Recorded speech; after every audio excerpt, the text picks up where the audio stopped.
നമുക്ക് RDFന്റെ ബാക്കി കഥകളും മെല്ലെ ലിങ്ക്ഡ് ഓപ്പൺ ഡാറ്റയിലേക്ക് പോവുകയും ചെയ്യാം.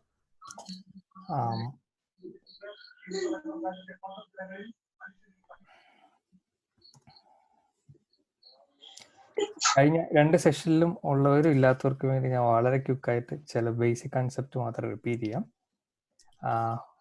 ഒന്ന് പ്രധാനപ്പെട്ട പോയിന്റ് എന്ന് പറയുന്നത് വെബ് എന്ന് പറയുന്നത് ഇന്റർനെറ്റ് അല്ല, ഇന്റർനെറ്റ് വെബും അല്ല, രണ്ടും രണ്ട് ഡിഫറെന്റ് കൺസെപ്റ്റുകളാണ്. അതുകൊണ്ട് തന്നെ സിമാൻറ്റിക് വെബ് അല്ലെങ്കിൽ വെബ് ലിങ്ക്ഡ് ഓപ്പൺ ഡാറ്റ തുടങ്ങിയ സാധനങ്ങൾ ഒരു വെബിന്റെ എക്സ്റ്റൻഷൻ അല്ലെങ്കിൽ വെബ് 3 ആയിട്ടാണ് നമ്മൾ കൺസിഡർ ചെയ്യുന്നത്. വേൾഡ് വൈഡ് വെബ് അല്ലെങ്കിൽ വെബ് എന്ന് പറയുന്നത് ഇൻഫർമേഷൻ സിസ്റ്റം ആണ് ഫണ്ടമെന്റലി. അതങ്ങനെയാണ് എൻ്റെ ക്ലാസിക്കൽ ഡെഫിനിഷൻ. ഒരു ഇൻഫർമേഷൻ സിസ്റ്റം അത് URLകൾ കൂടി ആക്സസ് ചെയ്യാനും ഹൈപ്പർ ടെക്സ്റ്റ് വഴി കണക്ട് ചെയ്തിരിക്കുന്നു എന്നുള്ളതാണ് അതിൻ്റെ കൺസെപ്റ്റ്. ഇനി സെമാൻറ്റിക് വെബ് എന്ന് പറയുന്നത് ഈ എക്സിസ്റ്റിംഗ് വേൾഡ് വൈഡ് വെബിന്റെ ഒരു എക്സ്റ്റൻഷൻ ആയിട്ട് കൺസിഡർ ചെയ്യാം. അത് പ്രധാനമായിട്ട് നമ്മൾ RDF തുടങ്ങിയ ടെക്നോളജി വെച്ചിട്ട് ഈ മെഷീൻ റീഡബിൾ ഡാറ്റ ഇന്റർലിങ്ക്ഡ് ആയിട്ട് ഇന്റർ കണക്റ്റഡ് ആയിട്ടും എക്സ്പ്രസ് ചെയ്യുന്നതാണ്. അപ്പോൾ മെറ്റാ ഡാറ്റേൻ്റെ ഒരു നല്ല ആപ്ലിക്കേഷനാണ് സിമാൻറ്റിക് വെബ് എന്ന് വേണമെങ്കിൽ പറയാം.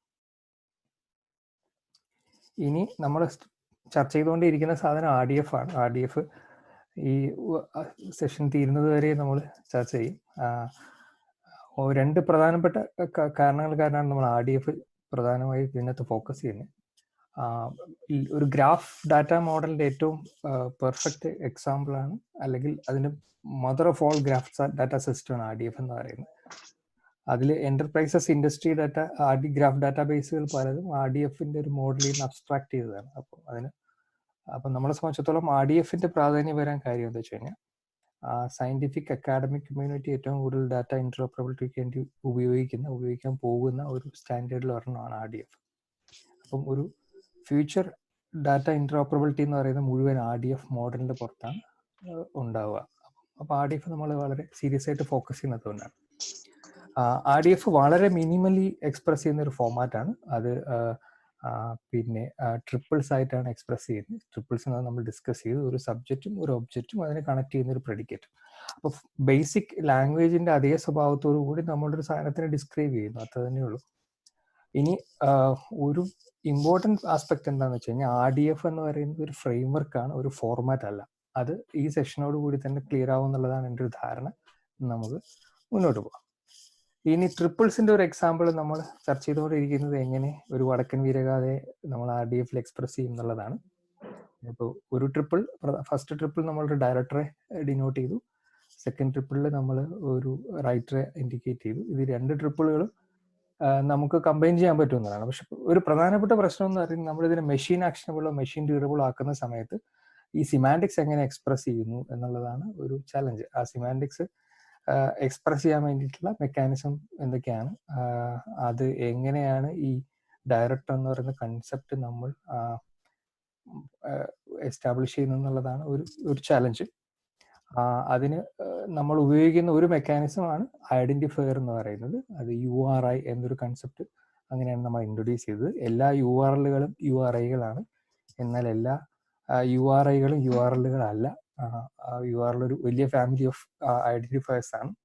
URI URIന്റെ ഹൈ എൻഡ് ആപ്ലിക്കേഷൻസ് ആണ് നമ്മൾ ഇന്ന് മുതൽ മുഴുവൻ RDF അല്ലെങ്കിൽ ലിങ്ക്ഡ് ഓപ്പൺ ഡാറ്റ അല്ലെങ്കിൽ ഫെയർ ഫ്രെയിം വർക്കുകളൊക്കെ തന്നെ URI എന്ന കൺസെപ്റ്റിന്റെ പുറത്താണുള്ളത്. URI മനസ്സിലാക്കുക വളരെ ഇമ്പോർട്ടൻ്റ് ആണ് ഈ ഒരു ഹോൾ പ്രോസസ്സിൽ. ഇനി നമ്മൾ നമ്മുടെ ഈ ഒരു ചെറിയ ഗ്രാഫ് മോഡൽ ചെയ്യാൻ വേണ്ടിയിട്ട് സ്കീമ ഓണ്ടോളജിയാണ് പിക്ക് ചെയ്തത്.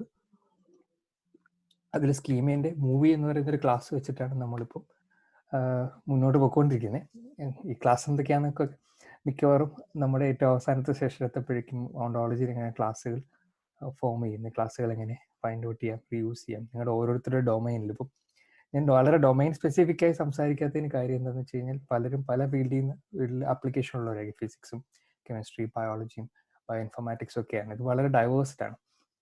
അപ്പോൾ അതുകൊണ്ട് തന്നെ ഓരോ ഡൊമൈനുകളിലുള്ള ഓണ്ടോളജികൾ ഒരുപാടുണ്ട്. അത് എങ്ങനെ ഓണ്ടോളജികൾ കണ്ടെത്താമെന്നോ അത് റീയൂസ് ചെയ്യാനോ, എങ്ങനെ സയൻറ്റിഫിക് ഡാറ്റ RDFയിലുള്ള ഡാറ്റ നിങ്ങൾ കൺസ്യൂം ചെയ്യുകയാണെങ്കിൽ എങ്ങനെ ആ ഓണ്ടോളജികൾ കൃത്യമായിട്ട് മാപ്പ് ചെയ്യാൻ തുടങ്ങിയിട്ടുള്ള സാധനങ്ങളൊക്കെ നമുക്ക് വളരെ ബ്രീഫായിട്ട് അവസാനം ചർച്ച ചെയ്യാം. പക്ഷേ ഇതിൽ നമ്മൾ schema.org പ്രീ ഡിഫൈൻഡ് ആയിട്ടുള്ള ഒരു ഓണ്ടോളജിയാണ് കൺസിഡർ ചെയ്യുന്നത്. അപ്പം സ്കീമ ഒരു ജനറൽ പർപ്പസ് ഓണ്ടോളജിയാണ്. അപ്പം പൊതുവേ ഗൂഗിൾ, യാൻഡെക്സ്, മൈക്രോസോഫ്റ്റ് തുടങ്ങിയ കുറേ കമ്പനികൾ, യാഹു ഒക്കെ ഉൾപ്പെടെ ചേർന്നിട്ടാണ് schema.org എന്ന് പറയുന്ന ജനറൽ പർപ്പസ് ഓണ്ടോളജി ഡിറൈവ് ചെയ്യുന്നത്. അപ്പം ബേസിക്കലി ലോകത്തുള്ള അത്യാവശ്യ സാധനങ്ങളൊക്കെ എക്സ്പ്ലെയിൻ ചെയ്യാൻ പറ്റും എന്നുള്ളതാണ് ഈ ഓണ്ടോളജിയുടെ പ്രത്യേകത. അപ്പം സ്കീമ ഒരു വളരെ പൊട്ടൻഷ്യൽ ഓണ്ടോളജി ആയിട്ട് വളരാൻ തുടങ്ങിയിട്ടുണ്ട്. പ്രധാനമായിട്ട് സ്കീമ വെർഷൻ 9 ആണ്. അത് കഴിഞ്ഞ് കുറച്ച് ദിവസം മുമ്പ് റിലീസ് ചെയ്തത്. വളരെ ആക്റ്റീവ് കമ്മ്യൂണിറ്റിയും ഗൂഗിൾ ഉൾപ്പെടെയുള്ള എന്റർപ്രൈസസ് സപ്പോർട്ട്, പിന്നെ ഇൻഡസ്ട്രീസും ഒക്കെ സപ്പോർട്ട് ചെയ്യുന്ന ഒരു ഓണ്ടോളജിയാണ് സ്കീമ. ഇതിൽ സെർച്ച് എഞ്ചിൻ ഓപ്റ്റിമൈസേഷനിലൊക്കെ വർക്ക് ചെയ്യുന്ന ജോലി ചെയ്യുന്ന ആൾക്കാരുണ്ടെങ്കിൽ അവർക്ക് അറിയാം സ്കീമ കീവേഡുകളാണ് ഏറ്റവും കൂടുതൽ ഇപ്പം നമ്മൾ SEOയ്ക്ക് വേണ്ടിയിട്ടൊക്കെ ഉപയോഗിക്കുന്നത്. പക്ഷെ അതിനേക്കാൾ അപ്പുറം സ്കീമ ഒരു മൾട്ടി പർപ്പസ് ഓണ്ടോളജിയാണ്. ഒരു മുട്ടുസൂചി മുതൽ ഒരു വലിയ ഹ്യൂജ് കൺസെപ്റ്റ് വരെയൊക്കെ ഇപ്പോൾ വേണമെങ്കിൽ സ്കീമ വഴി നമുക്ക് എക്സ്പ്ലെയിൻ ചെയ്യാൻ പറ്റും. അപ്പം അതുകൊണ്ടാണ് സ്കീമ ഒരു എക്സാമ്പിളാക്കി എടുത്തത്. ആ ഓണ്ടോളജി മുഴുവൻ schema.org അത്യാവശ്യം മനുഷ്യന്മാർക്ക് മനസ്സിലാവുന്ന ഭാഷയിൽ എഴുതിയിട്ടുണ്ട്. അതാണ് അതിൻ്റെ വേറൊരു പ്രത്യേകത. ഇത്രയും ഹ്യൂമൻ ഫ്രണ്ട്ലി ആയിട്ടുള്ള വേറൊരു ഓണ്ടോളജി നരേഷനുമില്ല. അതിൻ്റെ പ്രധാനപ്പെട്ട പർപ്പസ് എന്ന് പറയുന്നത് ഇൻഡസ്ട്രിയൽ ആപ്ലിക്കേഷൻ ഉള്ളത് കൊണ്ടും സെർച്ച് എഞ്ചിൻസും ഒക്കെ ഇത് ഉപയോഗിക്കുന്നത് കൊണ്ടും സാധാരണ മനുഷ്യർക്ക് കൂടി മനസ്സിലാകാൻ പറ്റുന്ന ഓണ്ടോളജിസ്റ്റുകൾക്ക് മാത്രമല്ല സാധാരണ മനുഷ്യർക്ക് മനസ്സിലാവുന്ന രീതിയിലുള്ള ഒരു ഓണ്ടോളജിയാണ്. അപ്പോൾ കുറച്ച് എക്സാമ്പിൾസ് നമുക്കിപ്പോൾ കവർ ചെയ്യാം. ഇനി നമ്മൾ നമ്മുടെ ബേസിക് ഷേപ്പ് വടക്കൻ വീരഗാഥ, അതിന് ഡയറക്ടറുണ്ട്, അതിൻ്റെ റൈറ്ററുണ്ട്. നമ്മുടെ പ്രശ്നം എന്ന് പറയുന്നത് നമ്മൾ അതിനെ ഒരു ഓണ്ടോളജി എന്നുള്ള URI കൊണ്ട് അതിന് കൃത്യമായിട്ട് മാപ്പ് ചെയ്യാണ്. അപ്പോൾ നമ്മൾ ഇത് കുറച്ചുകൂടെ കോംപ്ലക്സ് ആക്കാൻ വേണ്ടി ഞാൻ ആക്ടറെ കൂടി ഇൻട്രൊഡ്യൂസ് ചെയ്തു. അപ്പം നമ്മൾ 3 പിന്നെ സ്കീമേൻ്റെ 3 URI നമ്മൾ ഈ കൺസെപ്റ്റുകൾ മാപ്പ് ചെയ്തേക്കുന്നത്. ഇനി നിങ്ങൾ ഏത് മൂവി ഇവിടെ ഫിറ്റ് ചെയ്യാൻ നോക്കിയാലും ഈ പറയുന്ന URI നമുക്ക് എക്സ്പ്രസ് ചെയ്യാൻ പറ്റും. ഉദാഹരണമായി പിന്നെ രണ്ടാം ഊഴമാണെങ്കിൽ ആക്ടർ ആകുമ്പോൾ പിന്നെ മാറുന്നു, റൈറ്റർ എൻ്റെ തന്നെയാണ്, ഡയറക്ടർ വരുമ്പോൾ വേറൊരാളായിരിക്കും. അപ്പോൾ അങ്ങനെ ഏത് മൂവി ആണെങ്കിലും ഈ URI വഴി തന്നെ നമുക്ക് കൺസെപ്റ്റ് മാറാതെ അല്ലെങ്കിൽ സിമാൻറ്റിക്സ് മാറാതെ മാപ്പ് ചെയ്യാൻ പറ്റും എന്നുള്ളതാണ്. ഇനി നമുക്ക് വീണ്ടും നമ്മുടെ കണ്ടിന്യൂഷനിലേക്ക് തിരിച്ചു വരാം. അപ്പോൾ ഒന്നാമത്തെ പ്രശ്നം എന്ന് പറയുന്നത് നമ്മളിങ്ങനെ ഈ പടമൊക്കെ വരച്ച് കൺസെപ്റ്റും കഥയൊക്കെ പറഞ്ഞപ്പോഴും ഇതൊരു മെഷീൻ ആക്ഷനബിൾ ഫോമാറ്റ് ആക്കാൻ വലിയ ബുദ്ധിമുട്ടാണ്. മെഷീൻസിന് എപ്പോഴും പ്രശ്നമാണ് ഇത് എങ്ങനെയാണ് മനസ്സിലാക്കുക. നമ്മളിപ്പോൾ നോക്കിയാൽ URI ഒക്കെ ആയി. അപ്പം ഇനി ഒരു മെഷീൻ റീഡബിൾ ഫോമാറ്റ് ആണ് RDFന്റെ അടുത്ത വലിയ ഒരു അഡ്വാൻറ്റേജ്. അപ്പം നമ്മൾ സാധാരണ ടാബുലർ ഡാറ്റയെ കുറിച്ചൊക്കെ ചർച്ച ചെയ്തു. ഒരു CSV ഫയലോ Excel ഫയലോ ഒക്കെ മെഷീൻ റീഡബിൾ ആണ്. പക്ഷേ RDF എങ്ങനെ മെഷീൻ റീഡബിൾ ആക്കാം എന്നുള്ളതാണ് നമ്മുടെ ഒരു പ്രശ്നം. ഇപ്പോഴും വീണ്ടും ശ്രദ്ധിക്കേണ്ട ഒരു കാര്യം, RDF ഒരു ഫ്രെയിംവർക്ക് ആണ്, ഒരു ഫോർമാറ്റ് അല്ല. So we need formats to express this. അപ്പം ഫോർമാറ്റുകളിൽ പ്രധാനമായിട്ടും നമ്മൾ ഈ 3 ട്രിപ്പിളുകളെ കണ്ടു. ഉദാഹരണത്തിന് റൈറ്റർ, ഡയറക്ടർ, ആക്ടർ. ഈ 3 ട്രിപ്പിളുകളെ നമുക്ക് ആക്ച്വലി ഇങ്ങനെ എഴുതാം. ഇതൊരു വാലിഡ് RDF ഫോർമാറ്റ് ആണ്. N-triple എന്ന് പറയുന്ന ഒരു വേൾഡ് വൈഡ് വെബ് സ്പെസിഫിക്കേഷൻ ആണ് ഈ എഴുതിയിരിക്കുന്നത്. ഇതൊരു വാലിഡ് RDF ആണ്, 100% വാലിഡ് RDF ആണ്. ഇപ്പം RDF വളരെ സിമ്പിൾ ആണെന്ന് മനസ്സിലായല്ലോ. അത് വലിയ കഥയൊന്നുമില്ല. നമ്മൾ ഈ പറഞ്ഞ സാധനം തന്നെ എഴുതുന്നു. ഒരു സബ്ജക്റ്റ് ട്രിപ്പിൾ ആണോ ടിപ്പിൾ? ട്രിപ്പിൾ ആണ്. എൻ്റെ 6 വിട്ടുപോയതാ, ക്ഷമിക്കൂ. Okay, thank you. ഒരുപാട് സ്പെല്ലിംഗ് മിസ്റ്റേക്ക് ഉണ്ടാവും ഈ സ്ലൈഡിൽ. അത് സൗകര്യം പോലെ പറഞ്ഞ് ഞാൻ കറക്റ്റ് ചെയ്തു. അപ്പോൾ അത് ട്രിപ്പിൾ ആണ്. N-triples എന്നാണ് ആ ഫോർമാറ്റിന്റെ പേര്, N-triple. അപ്പോൾ ഇത് ഭയങ്കര ഈസി ആയിട്ട് മനസ്സിലാക്കാന്ന് വെച്ച് കഴിഞ്ഞാൽ ഒരു സെന്റൻസ് ആയി കൺസിഡർ ചെയ്യുക. അങ്ങനെയാണ് ഒരു സബ്ജക്റ്റ്, ഒരു പ്രെഡിക്കേറ്റ്, ഒരു ഒബ്ജക്റ്റ്, അത് തീരുമ്പോൾ നമ്മളൊരു ഫുൾ സ്റ്റോപ്പ് ഇട്ട് അവസാനിപ്പിക്കും. അങ്ങനെ എത്ര ലൈൻ വേണമെങ്കിലും നമുക്ക് എഴുതിക്കൊണ്ടേയിരിക്കാം. അപ്പം ഇത് N-triple ഫോർമാറ്റ്. N-triple ഫോർമാറ്റിലേക്ക് നമ്മൾ ഇനി ഒരുപാട് തിരിച്ചു വരികയൊന്നുമില്ല. കാരണം അത് ഭയങ്കര കോംപ്ലക്സ് ഫോർമാറ്റാണ്. കോംപ്ലക്സ് അല്ല, സിമ്പിൾ ഫോർമാറ്റാണ്. പക്ഷെ പ്രശ്നം എന്ന് പറയുന്നത് നമ്മൾ ഈ വായിക്കാൻ സമയത്തും മനസ്സിലാക്കാൻ സമയത്തും ഒക്കെ ഭയങ്കര അബ്സ്ട്രാക്ഷൻ ലെവലിൽ ബുദ്ധിമുട്ടുള്ള ഒരു ഫോർമാറ്റ് N-triple. പക്ഷെ N-triple ഇപ്പോഴും ഒരുപാട് യൂസ് ചെയ്യുന്ന ഒരു ഫോർമാറ്റാണ്. അതെന്താണെന്ന് ഞാൻ കുറച്ചുകൂടെ കഴിഞ്ഞ് എക്സ്പ്ലെയിൻ ചെയ്യും. ഇപ്പൊ N-triple നമ്മൾ 2 സംശയങ്ങൾ പറയും. ഈ N ഉദ്ദേശിക്കുന്നത് എത്ര ലൈൻസ് വേണമെങ്കിലും ആഡ് ചെയ്യാം എന്നുള്ളത്. എക്സാക്ട്ലി എത്ര ലൈൻ വേണമെങ്കിലും. വേറൊന്ന്, ഈ n ട്രിപ്പിൾസ് എന്ന് പറയുമ്പോൾ അതെല്ലാം ഈ ഒരു പർട്ടിക്കുലർ എക്സാമ്പിളിനെ ബേസ് ചെയ്തിട്ടുണ്ടായിരിക്കും അല്ലേ? ഈ same specification W3C official specification ഉണ്ട്. ഞാൻ ഇതിന്റെ ഈ സെഷനൊക്കെ തീരുമ്പോൾ റിസോഴ്സ് കമ്പൈൽ ചെയ്ത് ഒരു ഡോക്യുമെന്റ് ആക്കുന്ന സമയത്ത് ഞാൻ ലിങ്കുകൾ ആഡ് ചെയ്യും. അപ്പൊ അതായത് ഈ പറയുന്ന ഒരു പർട്ടിക്കുലർ സാധനത്തിന് റെപ്രസെന്റ് ചെയ്യാൻ എനിക്ക് എത്ര ലൈൻസ് വേണേലും ആഡ് ചെയ്യാം, ഡിസ്ക്രിപ്ഷൻ പെർഫെക്റ്റ് ആക്കാനായിട്ട്, അതല്ലേ? എക്സാക്ട്ലി. ട്രിപ്പിൾ തന്നെയാണ് നമ്മൾ ബേസിക്കലി കാണുന്ന അതേ ട്രിപ്പിൾ തന്നെയാണ്. ട്രിപ്പിളിൽ നമ്മൾ ഒരു ഷോർട്ട് ഫോം ആയിട്ട് ഓർത്ത് വെക്കാനുള്ള ഒരു സൗകര്യം എപ്പോഴും പ്രെഡിക്കറ്റ്സ് URI ആയിരിക്കുക എന്നുള്ളതാണ്. കാര്യമായിട്ട് നമ്മൾ അടുത്ത സെക്ഷനിൽ RDF നമ്മൾ വീണ്ടും പോസ്റ്റ്മോർട്ടം നടത്തും. അപ്പൊ നമ്മൾ കൂടുതൽ ആദ്യം കാണുന്ന റോ ആണോ അല്ല കോളാണോ നമ്മുടെ പിന്നെ സെന്ററിലുള്ള പീസ് നമ്മൾ ആദ്യം ഓർത്ത് അതേ സാധനം തന്നെ, സബ്ജക്റ്റ് ഒബ്ജക്റ്റ് നടുക്ക് കണക്ട് ചെയ്യുന്ന പ്രെഡിക്കറ്റ്, സിമ്പിൾ തീരുമ്പോൾ നമ്മുടെ ഒരു ഫുൾ സ്റ്റോപ്പ് ഇടും. ട്രിപ്പിളിന്റെ ഒരു അഡ്വാൻറ്റേജ് എന്ന് പറയുന്നത് നമ്മൾ പുതിയ 1-2 ഫോമാറ്റോടെ കാണുമ്പോൾ അത് മനസ്സിലാവും. ഓരോ ലൈനും ഒരു സ്റ്റേറ്റ്മെന്റ് ആണ്, അത് വാലിഡ് ആണ്. അപ്പം നമ്മളെ സംബന്ധിച്ചിടത്തോളം വലിയ ഡാറ്റ ഡംപുകൾ, ഇപ്പം ലക്ഷക്കണക്കിനുള്ള ട്രിപ്പിളുകളുള്ള ഒരു ഡംപ് പാർസ് ചെയ്യുന്ന സമയത്തൊക്കെ ലൈൻ ബൈ ലൈൻ ആയിട്ട് റീഡ് ചെയ്താലും അത് മീനിങ് ഫുൾ ആണ് എന്നുള്ളതാണ് ട്രിപ്പിളിന്റെ അഡ്വാൻറ്റേജ്. അതുകൊണ്ടാണ് ഇതൊരു വലിയ വെർബോസ് ഫോർമാറ്റ് ആണെങ്കിലും ഇപ്പോഴും ഉപയോഗിക്കുന്നത്. വെറുതെ ടെക്സ്റ്റ് ഫയലായിട്ട് സേവ് ചെയ്താൽ മതി, RDF റീഡറൊക്കെ അത് പാർസ് ചെയ്തോളും. അതാണ് രണ്ടാമത്തെ അഡ്വാൻറ്റേജ്. അപ്പം ഉദാഹരണമായി വൈക്കി PDF മാതിരിയുള്ള വലിയ ഡാറ്റ സെറ്റുകൾ, വൈക്കി ഡാറ്റൻ്റെ ഒക്കെ ഡംപ് ഒക്കെ പാർസ് ചെയ്യുന്ന സമയത്ത് നമ്മൾ ഈ ലൈൻ ബൈ ലൈൻ റീഡ് ചെയ്യുന്നത് ഭയങ്കര ഇമ്പോർട്ടൻ്റ് ആണ്. ഇനി കണക്ഷൻ എവിടെ വരുന്നത്? ലൈൻസ് കണക്റ്റഡ് ആണ് എന്നുള്ളത് എങ്ങനെ മനസ്സിലാവും? ലൈൻസ് കണക്റ്റഡ് അല്ലല്ലോ. ട്രിപ്പിൾ ഓരോ ലൈൻ ഒരു ട്രിപ്പിൾ ഇൻഡിവിജ്വൽ ട്രിപ്പിൾ ആണ്. അതാണ് അതിന്റെ അഡ്വാൻറ്റേജ്, ആ ഫോമാറ്റിന്റെ അഡ്വാൻറ്റേജും. കാരണം ഇതിൽ നടുക്ക് കുറെ ലൈൻ ഇല്ലെങ്കിലും എക്സിസ്റ്റിംഗ് ട്രിപ്പിളുകളൊക്കെ മീനിങ് ഫുൾ ആണ്.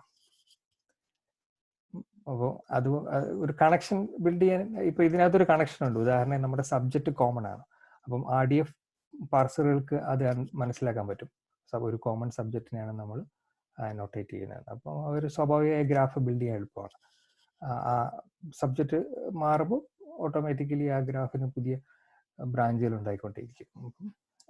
വളരെ പ്ലെയിൻ സിമ്പിൾ ഫോർമാറ്റ് ആണ് ട്രിപ്പിൾ. അതുകൊണ്ടാണ് നമ്മൾ ഇൻട്രൊഡക്ഷൻ ആയിട്ട് കൺസിഡർ ചെയ്യുന്നത്. പിന്നെ കൈകൊണ്ട് RDF എഴുതുന്ന സമയത്ത് ട്രിപ്പിൾ എനിക്കിഷ്ടമില്ല, പക്ഷെ ഇപ്പോഴും ട്രിപ്പിൾ എഴുതുന്ന ആൾക്കാരുണ്ട്. പക്ഷെ കൂടുതലും മെഷീൻ റീഡബിൾ പർപ്പസിനാണ്, വെറും ടെക്സ്റ്റ് ഫയലായിട്ട് സേവ് ചെയ്യും, അത്ര തന്നെ ഉള്ളൂ. ഇനി ഒരു കൺസെപ്റ്റ് ഇൻട്രൊഡ്യൂസ് ചെയ്യുന്ന പ്രിഫിക്സസ് എന്ന് പറയുന്നൊരു കൺസെപ്റ്റാണ്. ഈ പ്രിഫിക്സസ് എന്ന് പറയുന്നത് ഇവിടെ നിന്ന് അങ്ങോട്ട് ഇനി മുഴുവൻ നമ്മൾ പ്രിഫിക്സസിലാണ് പണിയെടുക്കാൻ പോകുന്നത്. അതുകൊണ്ട് ഇത് മനസ്സിലായിട്ടില്ലെങ്കിൽ ചോദിക്കാൻ ഞാൻ വീണ്ടും എക്സ്പ്ലെയിൻ ചെയ്ത്. ഭയങ്കര സിമ്പിളാണ്, പ്രിഫിക്സ് ഒന്നുമില്ല. നമ്മൾ ഈ ട്രിപ്പിളിൽ അല്ലെങ്കിൽ ഈ ഫോർമേഷനകത്ത് schema.org എന്ന് പറയുന്ന URIs എടുക്കുന്ന സമയത്ത് ആ schema.org എന്ന സെക്ഷൻ അല്ലെങ്കിൽ ആ പീസ് കണ്ടിന്യൂസ് ആയി റിപ്പീറ്റ് ചെയ്യുന്നുണ്ട്. അപ്പം നമ്മളെ സംബന്ധിച്ചൊന്ന് റീഡബിലിറ്റി കുറവാണ്. നമ്മൾ ഹ്യൂമൻ റീഡബിൾ ആയിട്ട് കൺസിഡർ ചെയ്യുന്ന സമയത്ത് അല്ലെങ്കിൽ ഒരുപാട് ക്യാരക്ടേഴ്സ് എക്സ്ട്രാ വേണം. പിന്നെ നമ്മളെ സംബന്ധിച്ചിടത്തോളം എക്സ്പ്ലെയിൻ ചെയ്യാനും നൊട്ടേറ്റ് ചെയ്യാനും ഒക്കെ ബുദ്ധിമുട്ടുണ്ട്, ഒരുപാട് റെപ്പറ്റീഷൻ ഉണ്ട്. അതുകൊണ്ട് നമ്മൾ എന്ത് ചെയ്യുന്നത് വെച്ച് കഴിഞ്ഞാൽ അതിൻ്റെ കോമൺ പീസസ്, URIൻ്റെ പീസസ് ഒരുപാട് റിപ്പീറ്റ് ചെയ്യുന്ന URIകളാണെങ്കിൽ അതിനെ നമ്മൾ പ്രിഫിക്സസ് ആയിട്ട് എക്സ്ട്രാക്ട് ചെയ്യും. ഉദാഹരണമായി നമ്മളെ ഈ യൂസ് കേസിലുള്ള 3 URI എടുത്താൽ അതിന് ഞാനൊരു പ്രിഫിക്സ് ഡിക്ലെയർ ചെയ്യുക STO എന്ന്. ബിക്കോസ് schema.org ആകുമ്പോൾ ഒരു സ്റ്റാൻഡേർഡ് എന്ന നിലയ്ക്ക് STO എന്ന് പറഞ്ഞാൽ ഒരു പ്രിഫിക്സ് ഡിക്ലെയർ ചെയ്യണം. ഈ പ്രിഫിക്സ് ഡിക്ലെയർ ചെയ്ത് കഴിഞ്ഞാൽ പിന്നെ നമ്മൾ എപ്പോഴും ആ URI ഉപയോഗിക്കണമെങ്കിൽ നമുക്ക് ആ പ്രിഫിക്സ് കോളൻ ആ URIൻ്റെ ബാക്കിയുള്ള പീസ് മതി. ഈ കൺസെപ്റ്റ് ക്ലിയർ ആണോ? ഏതാണ്ടൊക്കെ മുന്നോട്ട് പോവാം എനിക്ക്. അപ്പം schema.org/director എന്നുള്ളത് നമ്മൾ പ്രിഫിക്സ് ഡിക്ലെയർ ചെയ്ത് കഴിഞ്ഞാൽ STO director URI ആയിട്ട് RDF മനസ്സിലാക്കും. പ്രിഫിക്സ് വളരെ ഇമ്പോർട്ടൻ്റ് ആവാൻ കാര്യം എന്താ വെച്ച് കഴിഞ്ഞാൽ നമ്മൾ ഏത് ഇപ്പം ഹൈലി സയന്റിഫിക് ഡാറ്റാ സെറ്റ് എടുത്തു കഴിഞ്ഞാൽ മിക്കവാറും പ്രിഫിക്സസ് ഡിക്ലെയർഡ് ആയിരിക്കും പുതിയ ഫോർമാറ്റുകളിലൊക്കെ. അപ്പം നമ്മളെ സംബന്ധിച്ചിടത്തോളം ഈ കൺസെപ്റ്റ് അറിയുക വളരെ ഇമ്പോർട്ടൻ്റ് ആണ്. പ്രിഫിക്സിന് അങ്ങനെ സ്റ്റാൻഡേർഡ് നിയമങ്ങളൊന്നുമില്ല, ഇഷ്ടമുള്ളത് ഇടാം. നമ്മുടെ ആ സ്പെസിഫിക് ഡിക്ലറേഷന് മാത്രമാണ്. ഒരു പ്രോഗ്രാമേഴ്സ് ഉണ്ടെങ്കിൽ പ്രോഗ്രാമേഴ്സിന് മനസ്സിലാവുന്ന ഒരു എക്സാമ്പിൾ ഒരു വേരിയബിൾ ആയിട്ട് വിചാരിക്കാം വേണമെങ്കിൽ. അപ്പം നമ്മുടെ RDF പാർസർ ഈ പ്രിഫിക്സ് നമ്മൾ ഡിക്ലെയർ ചെയ്തിട്ടുള്ള full length URI part add ചെയ്ത് അത് എക്സ്പാൻഡ് ചെയ്തോളൂ ഓട്ടോമാറ്റിക്കലി. പ്രിഫിക്സുകളുടെ ഏറ്റവും വലിയ ഒരു അഡ്വാൻറ്റേജ് എന്ന് പറയുന്നത് ചില കേസിൽ പിന്നെ നമുക്ക് ലോക്കലിയൊക്കെ ഡിക്ലെയർ ചെയ്യാൻ പറ്റും. ഇതിന് മൊത്തത്തിലുള്ള സ്റ്റാൻഡേർഡ് ഒന്നുമില്ല. അപ്പം എൻ്റെ ഒരു സ്പെസിഫിക് RDF ഞാൻ STU എന്ന് ഡിക്ലെയർ ചെയ്താൽ ഇതേ സാധനം തന്നെ വേറൊരു RDF ഡാറ്റ സെറ്റിൽ എനിക്ക് വേണമെങ്കിൽ പിന്നെ സ്കീമ എന്ന് തന്നെ ഡിക്ലെയർ ചെയ്യാം, അല്ലെങ്കിൽ സ്കീമ ഡോട്ട് ഇല്ലാതെ സ്കീമ ഓർഗ് എന്നാക്കാം. അങ്ങനെ എങ്ങനെ വേണമെങ്കിലും ഡിക്ലെയർ ചെയ്യാം, അങ്ങനെ പ്രത്യേകിച്ചൊന്നുമില്ല. പക്ഷെ കുറച്ച് RDF ഒക്കെ നമ്മൾ ഉപയോഗിക്കുമ്പോൾ നമുക്ക് മനസ്സിലാവും മൊത്തത്തിലൊരു കൺവെൻഷൻ ഉണ്ട്. ചില ആൾക്കാർ നിരന്തരം ഒരു സാധനം ഉപയോഗിക്കുമ്പോൾ നമ്മളതങ്ങ് ഉപയോഗിക്കും. അപ്പം കൈകാര്യം ചെയ്യാനും മനസ്സിലാക്കാനും എളുപ്പമാണെന്നുള്ളതേ ഉള്ളൂ. അപ്പോൾ അതിന് പ്രത്യേകിച്ച് നിബന്ധനയൊന്നുമില്ല. പക്ഷെ പ്രിഫിക്സ് ഡിക്ലെയർ ചെയ്തിരിക്കണം പ്രിഫിക്സ് ഉപയോഗിക്കുന്നുണ്ടെങ്കിൽ എന്നുള്ളത് വളരെ നിർബന്ധമാണ്. അത് പ്രിഫിക്സ് ഡിക്ലെയർ ചെയ്യുന്നത് ഓരോ RDF ഫോർമാറ്റിലും നൊട്ടേഷന് വ്യത്യാസമുണ്ട്. അത് നമ്മൾ നോക്കാം. അപ്പം ഇത് അടുത്തൊരു ടൈപ്പ് ഓഫ് RDF ഫോർമാറ്റാണ്. ഇത് ടർട്ടിൽ ടേഴ്സ് എന്നാണ് വിളിക്കുന്നത്. കുറച്ചുകൂടെ കഴിഞ്ഞ് നമ്മൾ ടർട്ടിൽ എന്ന് വിളിക്കും. ഫയൽ എക്സ്റ്റൻഷൻ .ttl ആണ്. വെറും ടെക്സ്റ്റ് ഫയലാണ് എക്സ്റ്റൻഷൻ TTL. ടർട്ടിലിൽ ആദ്യം നമ്മൾ ഇതുപോലെ പ്രിഫിക്സ് അങ്ങ് ഡിക്ലെയർ ചെയ്യും. സെയിം നമ്മൾ നേരത്തെ കണ്ട അതേ RDF ആണ്, എൻട്രിപ്പിൾ കണ്ട അതേ RDF ആണ്. അതിന് ഞാൻ പ്രിഫിക്സ് അപ്ലൈ ചെയ്തു. ഇപ്പം നമ്മൾ വളരെ റീഡബിൾ ഷോർട്ട് ഫോമായി അത് മാറി. രണ്ട് ആ എൻട്രിപ്പിൾ ഫോമാറ്റും ഈ ടർട്ടിൽ ഫോമാറ്റും എക്സ്പ്ലെയിൻ ചെയ്യുന്നത് സെയിം RDF ആണ്, ഒരു വ്യത്യാസവും ഇല്ല. പക്ഷെ നമ്മൾ പ്രിഫിക്സ് ഇൻട്രൊഡ്യൂസ് ചെയ്യുന്നത് മാത്രമേ ഉള്ളൂ. ഇനി RDFന്റെ ഏറ്റവും ഫണ്ടമെന്റൽ ഫോമാറ്റ് എന്ന് പറയുന്നത് RDF XML എന്ന് പറയുന്ന ഫോമാറ്റാണ്. RDF ശരിക്കും ഇംപ്ലിമെന്റ് ചെയ്ത് ഇനീഷ്യൽ സ്റ്റേജിൽ XML-ലാണ്. ഇപ്പോഴും വളരെ വാലിഡ് ഫോർമാറ്റാണ് RDF XML, അല്ലെങ്കിൽ XML എഴുതുന്ന RDF. പ്രത്യേകിച്ച് മെഷീൻ റീഡബിൾ RDF-കൾ ഏറ്റവും കൂടുതൽ RDF XML-ലാണ് ഉണ്ടാവുക.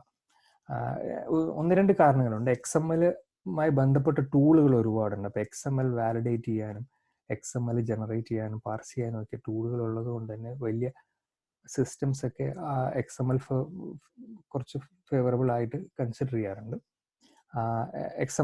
RDF XML ഉപയോഗിക്കുന്ന യൂസ് കേസുകൾ ഒരുപാടുണ്ട്. ഉദാഹരണമായിട്ട് പിന്നെ വളരെ ഷോർട്ട് ക്വാണ്ടിറ്റി വളരെ പ്രിസൈസ്ഡ് ഡാറ്റയൊക്കെ എക്സ്ചേഞ്ച് ചെയ്യുന്ന സമയത്ത് നമ്മൾ RDF XML ഉപയോഗിക്കും.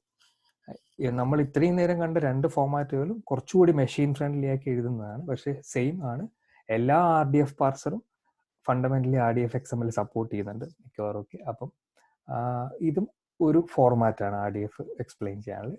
W3C സ്പെസിഫിക്കേഷൻ ഉണ്ട് എങ്ങനെയാണ് RDF XML എഴുതുന്നതൊക്കെ. പക്ഷെ ഇതൊരു വാലിഡ് XML ഡോക്യുമെന്റ് ആണെന്നുള്ളതാണ് ഇതിന്റെ അഡ്വാൻറ്റേജ്. വെറും ടെക്സ്റ്റ് ഫയൽ ആണെങ്കിലും മറ്റ് നമ്മൾ ഈ മുമ്പ് കണ്ട രണ്ട് ഫോർമാറ്റുകളേക്കാൾ അധികം ഇതൊരു full fledge valid XML format ആണെന്നുള്ളതാണ്. ഇനി ഇതിനകത്ത് രണ്ട് പ്രിഫിക്സുകൾ ഉപയോഗിച്ചിട്ടുണ്ട്, ശ്രദ്ധിച്ചറിയാം. ഒന്ന് RDF എന്ന് പറയുന്ന ഒരു പ്രിഫിക്സ് നെയിം സ്പേസ് ആയിട്ട് ഡിക്ലെയർ ചെയ്തിട്ടുണ്ട്. പിന്നെ schema.org. പക്ഷേ അതിനകത്ത് നമ്മൾ പിന്നെ വരെ എന്തുകൊണ്ട് RDF വീണ്ടും ഡിക്ലെയർ ചെയ്യേണ്ടി വന്നു എന്നൊക്കെ ഉള്ളത്. പക്ഷേ ഐഡിയ എത്രയേ ഉള്ളൂ. RDF എന്ന് പറയുന്ന ഫ്രെയിംവർക്ക് എക്സ്പ്രസ് ചെയ്യുന്ന XML എക്സ്പ്രസ് ചെയ്യാൻ പറ്റും. ആ ഫോമാറ്റാണ് RDF/XML. പോയി എഴുതുന്നത് അങ്ങനെ തന്നെയാണ്. സാധാരണ ആരും കൈകൊണ്ട് XML എഴുതി കണ്ടിട്ടില്ല, ഉണ്ടാവുമായിരിക്കും, എനിക്കറിയില്ല.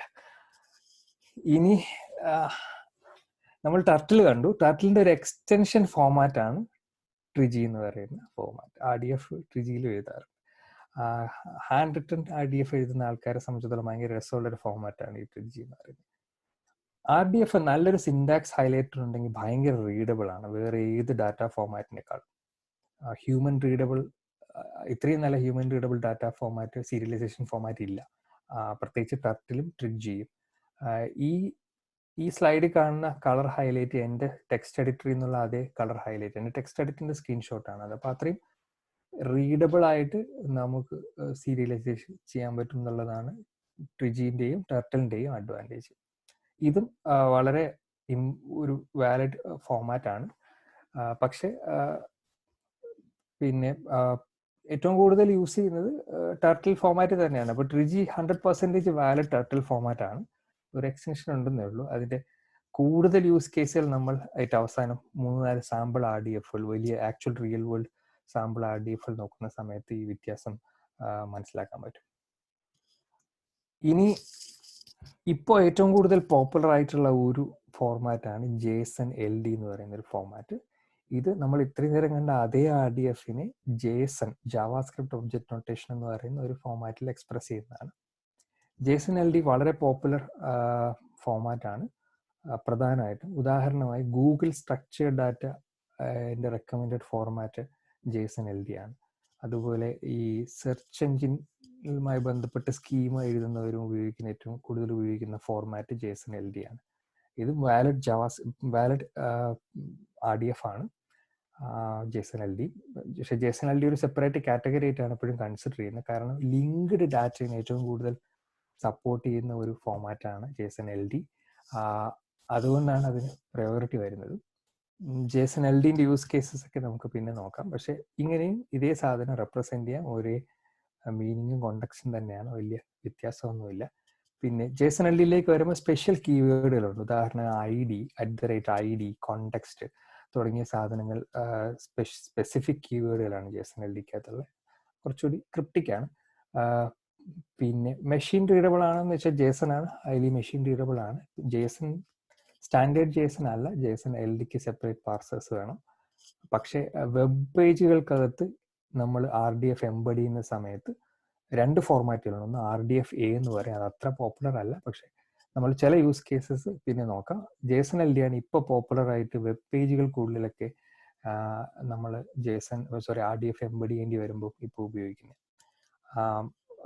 വളരെ നല്ല സ്ട്രക്ചേർഡ് ഡാറ്റ എക്സ്പ്ലെയിൻ ചെയ്യുന്ന ഏതെങ്കിലും വെബ് പേജുകളിലേക്ക് സോഴ്സ് നോക്കിയാൽ ഒരുപാട് JSON LD ഡെഫിനിഷൻസ് കാണാം.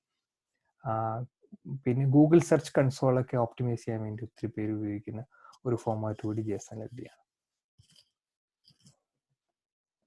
ഇനി നമ്മൾ RDF ടർട്ടിലേക്ക് തിരിച്ചു പോകും. നമ്മൾ ടർട്ടിലാണ് എൻ്റെ ഒരു ഫേവറേറ്റ് ഫോർമാറ്റ്. ടർട്ടിൽ ഞാൻ ഉപയോഗിക്കുന്നതിന് ഒരുപാട് റീസൺ ഉണ്ട്. ഭയങ്കര റീഡബിൾ ആണ്, നല്ലൊരു വർക്ക് ഫ്ലോ ആണ്, സിമ്പിളാണ്. ഇതൊരു സെയിം സാധനം നമ്മൾ നേരത്തെ കണ്ടത് തന്നെയാണ്. ഇതിൽ ഞാനൊരു ഇതേ സാധനം തന്നെ ഈ നൊട്ടേഷനകത്ത് ചെറിയൊരു വ്യത്യാസമുണ്ട്. ഇത് ടർട്ടിൽ തന്നെയാണ്. ടർട്ടിൽ പല രീതിയിൽ എഴുതാം. നമ്മുടെ ഒരു സെന്റൻസ് ഒരു സ്റ്റേറ്റ്മെന്റ് ആയിട്ട് വിചാരിക്കും. അപ്പം ഇതിനകത്ത് ഞാൻ നേരത്തെ പറഞ്ഞ ഒരു സബ്ജക്റ്റ് റിപ്പീറ്റ് ചെയ്യുന്നുണ്ട്. അപ്പം ടർട്ടിൽ എഴുതുന്ന സമയത്ത് നമുക്ക് വളരെ സൗകര്യാർത്ഥം ആ റിപ്പീറ്റ് ചെയ്യുന്ന സബ്ജക്റ്റിനെ ഒഴിവാക്കി ഫുൾ സ്റ്റോപ്പിന് വരെ സെമി കോളം കൊടുക്കാൻ പറ്റും. നമ്മൾ സാധാരണ ഒരു വലിയ പാരഗ്രാഫ് ഫോം ചെയ്യുന്ന മാതിരി വിചാരിച്ചത് മൾട്ടിപ്പിൾ സെന്റൻസിനകത്ത് ഒരേ സബ്ജക്റ്റ് ആണെങ്കിൽ നമുക്ക് സെമി കോളനോ കോമയൊക്കെ ഇട്ട് ലിങ്ക് ചെയ്യാൻ പറ്റുന്നതായിരിക്കും. ഇതേ സാധനം തന്നെയാണ് ഒരു വടക്കൻ വീരഗാഥയ്ക്ക് ഒരു ഡയറക്ടറും ഒരു ആക്ടറും മമ്മൂട്ടി പിന്നെ ഒരു ക്രിയേറ്ററും ഉണ്ട്. അതിനെ നമ്മൾ എന്ത് ചെയ്യുന്നു, ഇതുപോലെ സിമ്പിളാക്കി ചെയ്യുന്നു. ഇതിൽ വ്യത്യാസം നോക്കിയാൽ സ്റ്റേറ്റ്മെന്റുകൾ അവസാനിക്കുന്നിടത്ത് മാത്രമേ ഫുൾ സ്റ്റോപ്പ് ഉള്ളൂ. ഒരു full fledged completion of the whole statement, then wherever we complete the whole statement we put a full stop, otherwise we use semicolon to extend it.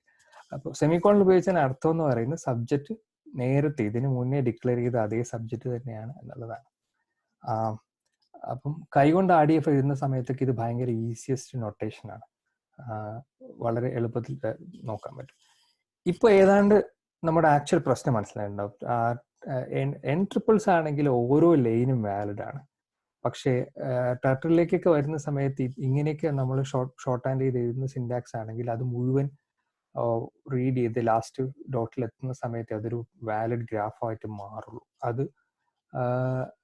അത് കുറച്ചുകൂടി വലിയ ഡാറ്റാ സെറ്റുകൾ കൈകാര്യം ചെയ്യുന്ന സമയത്ത് അത് ചലഞ്ചിങ് ആയതുകൊണ്ടാണ് പല കേസിലും N ട്രിപ്പിൾ പ്രിഫർ ചെയ്യുന്നത് പെർഫോമൻസ് പർപ്പസിന് വേണ്ടിയിട്ട്. പക്ഷെ നമ്മൾ സാധാരണ കൈകൊണ്ടൊക്കെ RDF എഴുതുമ്പോൾ അല്ലെങ്കിൽ RDF ഒന്ന് ജസ്റ്റ് ക്രോസ് ചെക്ക് ചെയ്യേണ്ടി വരുന്ന സമയത്ത് ഹ്യൂമൻ റീഡബിലിറ്റിക്ക് ഏറ്റവും നല്ല ഫോർമാറ്റ് ടർട്ടിൽ തന്നെയാണ്. അപ്പം എൻ്റെ എക്സാമ്പിളുകൾ മുഴുവനും ഇനി അങ്ങോട്ടുള്ളതും ഒക്കെ ടർട്ടിലാണ് ഞാൻ എഴുതുന്നത്. അത് ഞാൻ കുറച്ചൊരു ടർട്ടിൽ ഫേവറബിൾ ആയിട്ടാണ് എഴുതുന്നത്. അപ്പം അതിന് 1-2 എക്സ്ട്രാ സാധനങ്ങളോടി നമുക്ക് പിന്നെ നോക്കാം. ഇനി ഞാൻ വീണ്ടും എക്സ്റ്റെൻഡ് ചെയ്യാണ് ഇതിനകത്ത്. രണ്ടാമത്തെ പ്രിഫിക്സ് വിട്ടേക്ക്, ഞാൻ അടുത്ത സ്ലൈഡ് വരുമ്പോൾ എക്സ്പ്ലെയിൻ ചെയ്യാം. ഇതിനകത്ത് ഞാൻ ഒരു പുതിയ പാരാമീറ്റർ ആഡ് ചെയ്തു സ്കീമയിൽ നിന്ന്. അത് schema.org/date published ആണ്. അത് ലാസ്റ്റ് ലൈൻ എന്നാണ് പിന്നെ ഈ സിനിമ റിലീസ് ചെയ്തതെന്നുള്ളത്. അപ്പം ഈ ഓണ്ടോളജികളുടെ ഏറ്റവും വലിയ ഒരു ചാലഞ്ച് എന്ന് പറയുന്നത് ഓണ്ടോളജിയിൽ നമ്മൾ എത്രത്തോളം കവറേജ് കൊടുക്കുന്നു, അല്ലെങ്കിൽ ഒരു കൺസെപ്റ്റ് എങ്ങനെ കവർ ചെയ്യുന്നു എന്നുള്ളതാണ്. ഡേറ്റ് പബ്ലിഷ്ഡ് എന്ന് പറയുന്നത് ശരിക്കും സ്കീമയിനകത്ത് ക്രിയേറ്റീവ് വർക്കിനകത്തുള്ള ഒരു പ്രോപ്പർട്ടിയാണ്. ഉദാഹരണമായി പുസ്തകങ്ങൾ, സിനിമകൾ, പാട്ടുകൾ തുടങ്ങി ഏത് ക്രിയേറ്റീവ് വർക്കിന് ഉപയോഗിക്കാൻ പറ്റുന്ന ഒരു പ്രോപ്പർട്ടി നിലയ്ക്കാണ് അവർ ഈ ഡേറ്റ് പബ്ലിഷ്ഡ് എന്ന് ഡിക്ലെയർ ചെയ്തിരിക്കുന്നത്. അതുകൊണ്ടാണ് സിനിമയ്ക്ക് പബ്ലിഷിംഗ് ഡേറ്റ് ഇല്ലെങ്കിൽ പോലും നമ്മൾ ഓണ്ടോളജിയിൽ ഡിഫൈൻ ചെയ്തതുകൊണ്ട് ആ സാധനം ഇവിടെ ഉപയോഗിക്കുന്നത്. ഇതിനകത്ത് എക്സ്ട്രാ ഒരു സാധനം നോക്കിയാൽ ആദ്യത്തെ ലൈനിൽ ഒരു വടക്കൻ വീരഗാഥ കഴിഞ്ഞ് ഞാൻ എ എന്നൊരു സ്പെഷ്യൽ സിൻടാക്സ് ആഡ് ചെയ്തിട്ടുണ്ട്. അത് ടർട്ടിലിൽ ഒരു ക്ലാസ് അല്ലെങ്കിൽ ഒരു ഹോൾ ഒരു പ്രോപ്പർട്ടീനെ ഒരു ഒബ്ജക്റ്റിനെ ഡിഫൈൻ ചെയ്യുന്ന സമയത്ത് അത് ഏത് തരം ഒബ്ജക്റ്റ് ആണ് എന്ന് ഇൻഡിക്കേറ്റ് ചെയ്യണമെങ്കിൽ ഡയറക്റ്റ് ആയിട്ട് അതേ സാധനത്തിന് വീണ്ടും കോൾ ചെയ്യാൻ ഉപയോഗിക്കുന്ന ഒരു നല്ല മെക്കാനിസം ആണ് എ എന്ന് പറയുന്ന നൊട്ടേഷൻ. അപ്പം ഒരു വടക്കൻ വീരഗാഥ എന്ന് പറയുന്നത് schema.org/movie ആണ്, നമ്മൾ കണ്ടു, ആ ക്ലാസ് ആണ്. അപ്പം ആ ഒരു ഹോൾ ഒബ്ജക്റ്റ് ആയി. ഇനി ഒരു ഡയറക്ടർ, ആക്ടർ ഒക്കെ സ്കീം ചെയ്യുന്നത്. പക്ഷെ ഈ എ എന്ന് പറയുന്ന നൊട്ടേഷൻ ടോട്ടലിയും നമ്മൾ സെയിം യൂണിറ്റിനെ തന്നെ, ആ സെയിം ഒബ്ജക്റ്റിനെ തന്നെ ഇൻഡിക്കേറ്റ് ചെയ്യാൻ വേണ്ടിയിട്ട്, പ്രോപ്പർട്ടി ഇൻഡിക്കേറ്റ് ചെയ്യാൻ വേണ്ടിയിട്ട് കാണിക്കുന്ന ഒരു മെത്തേഡാണ്. ഇതിന്റെ കൂടുതൽ വലിയ എക്സാമ്പിൾ നമ്മൾ ഡൊമൈൻ സ്പെസിഫിക് എക്സാമ്പിൾ നോക്കും. ഒരു യൂസ് കേസ് എന്ന് പറയുന്നത് നമ്മളൊരു സ്പെസിഫിക് പ്രോട്ടീൻ എക്സ്പ്ലെയിൻ ചെയ്യുന്നു. അപ്പോൾ പ്രോട്ടീൻ നമ്മൾ ഓൾറെഡി ഒരു പ്രോട്ടീൻ ഡിഫൈൻഡ് ഓണ്ടോളജി ഉണ്ടെങ്കിൽ നമ്മൾ ഇന്ന ടൈപ്പ് പ്രോട്ടീൻ ആണെന്ന് ഡിഫൈൻ ചെയ്യും. ഫോർ എക്സാമ്പിൾ ഒരു കറൻസി, ഇപ്പം INR is A currency. So currency is defined in our ontology. Then we can use this first notation to denote the whole idea is explaining about a new currency, which is a type of a currency. ഇത് ഇപ്പം വലിയ ബുദ്ധിമുട്ടായി തോന്നുമെങ്കിലും നമ്മൾ കുറച്ചുകൂടെ കഴിഞ്ഞ് ഇത് query ചെയ്യുന്ന സമയത്തൊക്കെ ഇതിന്റെ അഡ്വാൻറ്റേജ് എന്താണെന്ന് മനസ്സിലാവും. അപ്പം ഇത് അങ്ങോട്ടും ഇങ്ങോട്ടൊരു നൂൽപുട്ട് മാതിരി ഒരു സാധനമാണ്. അപ്പം ഏതാണ്ടൊക്കെ കുറെ സാധനങ്ങൾ കിട്ടുമായിരിക്കും, കുറച്ച് മിസ്സാകുമായിരിക്കും. മിസ്സാകുന്നതൊക്കെ വെച്ചിട്ട് നമുക്ക് അവസാനം ഒന്നുകൂടി ഒന്ന് ടൈറ്റൻ ചെയ്യാൻ നോക്കാം. ഇപ്പം ഇതിനകത്ത് ഒരു പുതിയ പ്രോപ്പർട്ടി കൂടി ഞാൻ ആഡ് ചെയ്തു, ഡേറ്റ് പബ്ലിഷ്ഡ്. ഇപ്പോഴത്തെ ഏറ്റവും വലിയ പ്രശ്നം എന്ന് പറഞ്ഞാൽ എല്ലാവരും ചോദിക്കും, നമ്മൾ സയന്റിഫിക് ഡാറ്റയാണ് കൈകാര്യം ചെയ്യുന്നത്, നമ്മളെ സംബന്ധിച്ചിടത്തോളം ഇത്തരം കഥകളൊന്നുമില്ല. We need scientific data to be expressed in RDF. What is a mechanism? അതൊരു വലിയ പ്രശ്നമാണ്. പക്ഷേ ബ്യൂട്ടിഫുൾ പീസ് എന്ന് പറയുന്നത് RDF പോലെ തന്നെ ഡാറ്റ ടൈപ്ഡ് അല്ലെങ്കിൽ ടൈപ്ഡ് ഡാറ്റ വളരെ പ്രിസിഷനോട് കൂടി എക്സ്ചേഞ്ച് ചെയ്യാൻ പറ്റുന്ന വേറൊരു ഫോർമാറ്റും ഇല്ല. അപ്പം അതിൻ്റെ ഒരു എക്സാമ്പിളാണ്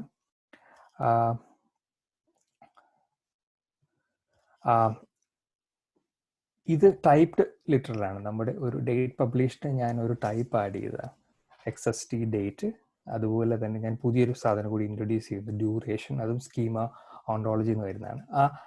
ഡിക്ലറേഷൻ കഴിഞ്ഞാൽ 2 ക്യാരക്ടർ സൈൻ കഴിഞ്ഞിട്ട് ഞാൻ വളരെ കൃത്യമായിട്ട് ടൈപ്പ് ഡിഫൈൻ ചെയ്തിട്ടുണ്ട്. ഈ ടൈപ്പ് എന്ന് പറയുന്നത് ഇൻഡിജർ ആണ്. ഇത് 2 മാത്രമല്ല ടൈപ്പ്. RDF ജനറലി ഇത്രയും ടൈപ്പുകൾ സപ്പോർട്ട് ചെയ്യും പ്രധാനമായിട്ടും. പിന്നെ കൂടുതൽ വലിയ ടൈപ്പിങ്ങിനകത്തേക്ക് അധികം കടക്കുന്നില്ല. നമ്മൾ ഏത് ഫോർമാറ്റിൽ ഡാറ്റ എക്സ്ചേഞ്ച് ചെയ്താലും, CSV ആയാലും മറ്റു ഫോർമാറ്റ് ആയാലും എക്സൽ ആയാലും, ഏറ്റവും വലിയ ഡ്രോബാക്ക് ടൈപ്പ് ഡിക്ലറേഷൻ അല്ലെങ്കിൽ ഡാറ്റ ടൈപ്പിംഗ് ഭയങ്കര ചാലഞ്ചിങ് ആണ്. ഇതിൽ ഏറ്റവും ബുദ്ധിമുട്ട് അനുഭവിക്കുന്ന ആൾക്കാർ സയന്റിഫിക് ഡാറ്റ കൈകാര്യം ചെയ്യുന്നവരാണ്. ഇപ്പോൾ പലതവണയും പ്രശ്നം എന്ന് പറയുന്നത് എക്സലൊക്കെ വളരെ കൃത്യമായി റോവിന്റെ ഡാറ്റ ഡിക്ലെയർ ചെയ്തിട്ടില്ലെങ്കിൽ ചിലപ്പോൾ ഒരു ഫോർമാറ്റിംഗ് മാറ്റുക, അതുപോലെ നമ്മൾ പാർസ് ചെയ്യുന്ന സമയത്ത് അത് വാലിഡേറ്റ് ചെയ്യാൻ പറ്റാത്ത അങ്ങനെ ഒരുപാട് വിഷയമുണ്ട്.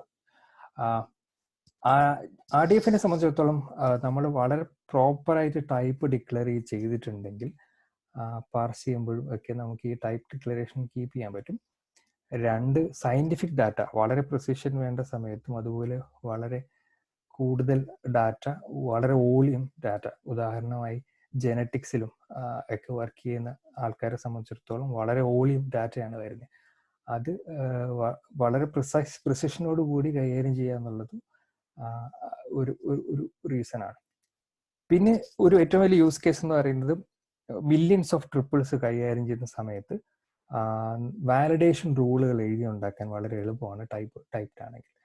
അപ്പം നമ്മൾ ഇനി എങ്ങനെ RDFന്റെ കോമ്പണൻസിനകത്ത് ടൈപ്പിംഗ് വരും എന്നുള്ളത് കുറച്ചുകൂടി നല്ല യൂസ് കേസസ് നോക്കാം. ആ ടൈപ്ഡ് ആയിട്ടുള്ള ഒരു സെയിം എക്സാമ്പിൾ ഞാൻ ടൈപ്പ് ചെയ്തേക്കുന്നതാണ്. ഇപ്പോൾ date published XST date. XST നമ്മൾ പ്രിഫിക്സ് മനസ്സിലായിട്ടുണ്ടെങ്കിൽ കൺഫ്യൂഷൻ ഇല്ല. നമ്മൾ XST പ്രിഫിക്സ് നേരത്തെ ഡിക്ലെയർ ചെയ്തിട്ടുണ്ട്.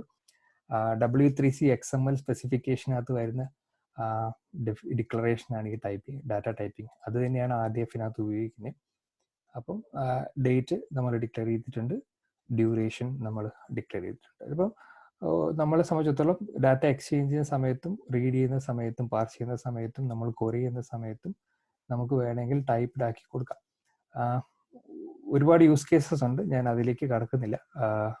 നമ്മൾ പിന്നെ എന്തെങ്കിലും എക്സാമ്പിൾസ് നോക്കുന്ന സമയത്ത് ഈ ടൈപ്പിങ്ങിന്റെ യൂസ് കേസസ് നോക്കാം. അപ്പം ഇതിൽ ഞാൻ എക്സ്പ്ലെയിൻ ചെയ്യാൻ ഉദ്ദേശിക്കുന്ന പ്രധാനപ്പെട്ട കൺസെപ്റ്റ് എന്ന് പറയുന്നത്, ഇത്രയും നേരം വരെ നമ്മൾ ഈ ടെക്സ്ച്വൽ ഡാറ്റയെ കുറിച്ച് മാത്രം, അല്ലെങ്കിൽ കൺസെപ്ച്വൽ ഡാറ്റ, നോളജ് തുടങ്ങിയ സാധനങ്ങൾ എങ്ങനെ എക്സ്പ്രസ് ചെയ്യാമെന്ന് ചർച്ച ചെയ്തിട്ടുള്ളൂ. സയന്റിഫിക് ഡാറ്റയിലേക്ക് വരുന്ന സമയത്ത് ഡാറ്റ ടൈപ്പിംഗ് ഭയങ്കര ഇമ്പോർട്ടൻ്റ്, ഏറ്റവും കൂടുതൽ യൂസ് കേസ് ഉള്ള സാധനമാണ്. അപ്പോൾ RDF ഫണ്ടമെന്റലി ഈ പ്രശ്നം അഡ്രസ് ചെയ്യുന്നുണ്ട്.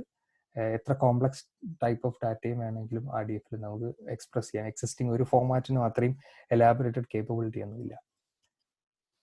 ഇനി അടുത്ത ഭീകരമായ പ്രശ്നമുണ്ട്. നമ്മുടെ പാർസർ പറഞ്ഞു, ഓക്കെ നമുക്ക് ഇവിടെ വരെ എത്തിയപ്പോൾ എല്ലാം മനസ്സിലായി, എനിക്ക് മനസ്സിലായി എന്താണ് ഡയറക്ടർ എന്ന്. പക്ഷേ ഹരിഹരൻ, ഏത് ഹരിഹരനാ, അതൊരു വലിയ പ്രശ്നമാണ്. നമ്മൾ ഈ ഇൻഫർമേഷൻ നോളജ് എന്നൊക്കെ എത്തുമ്പോൾ ഇൻഫർമേഷനകത്ത് നോളജിനകത്തൊന്നും കൺഫ്യൂഷൻ ഇല്ല.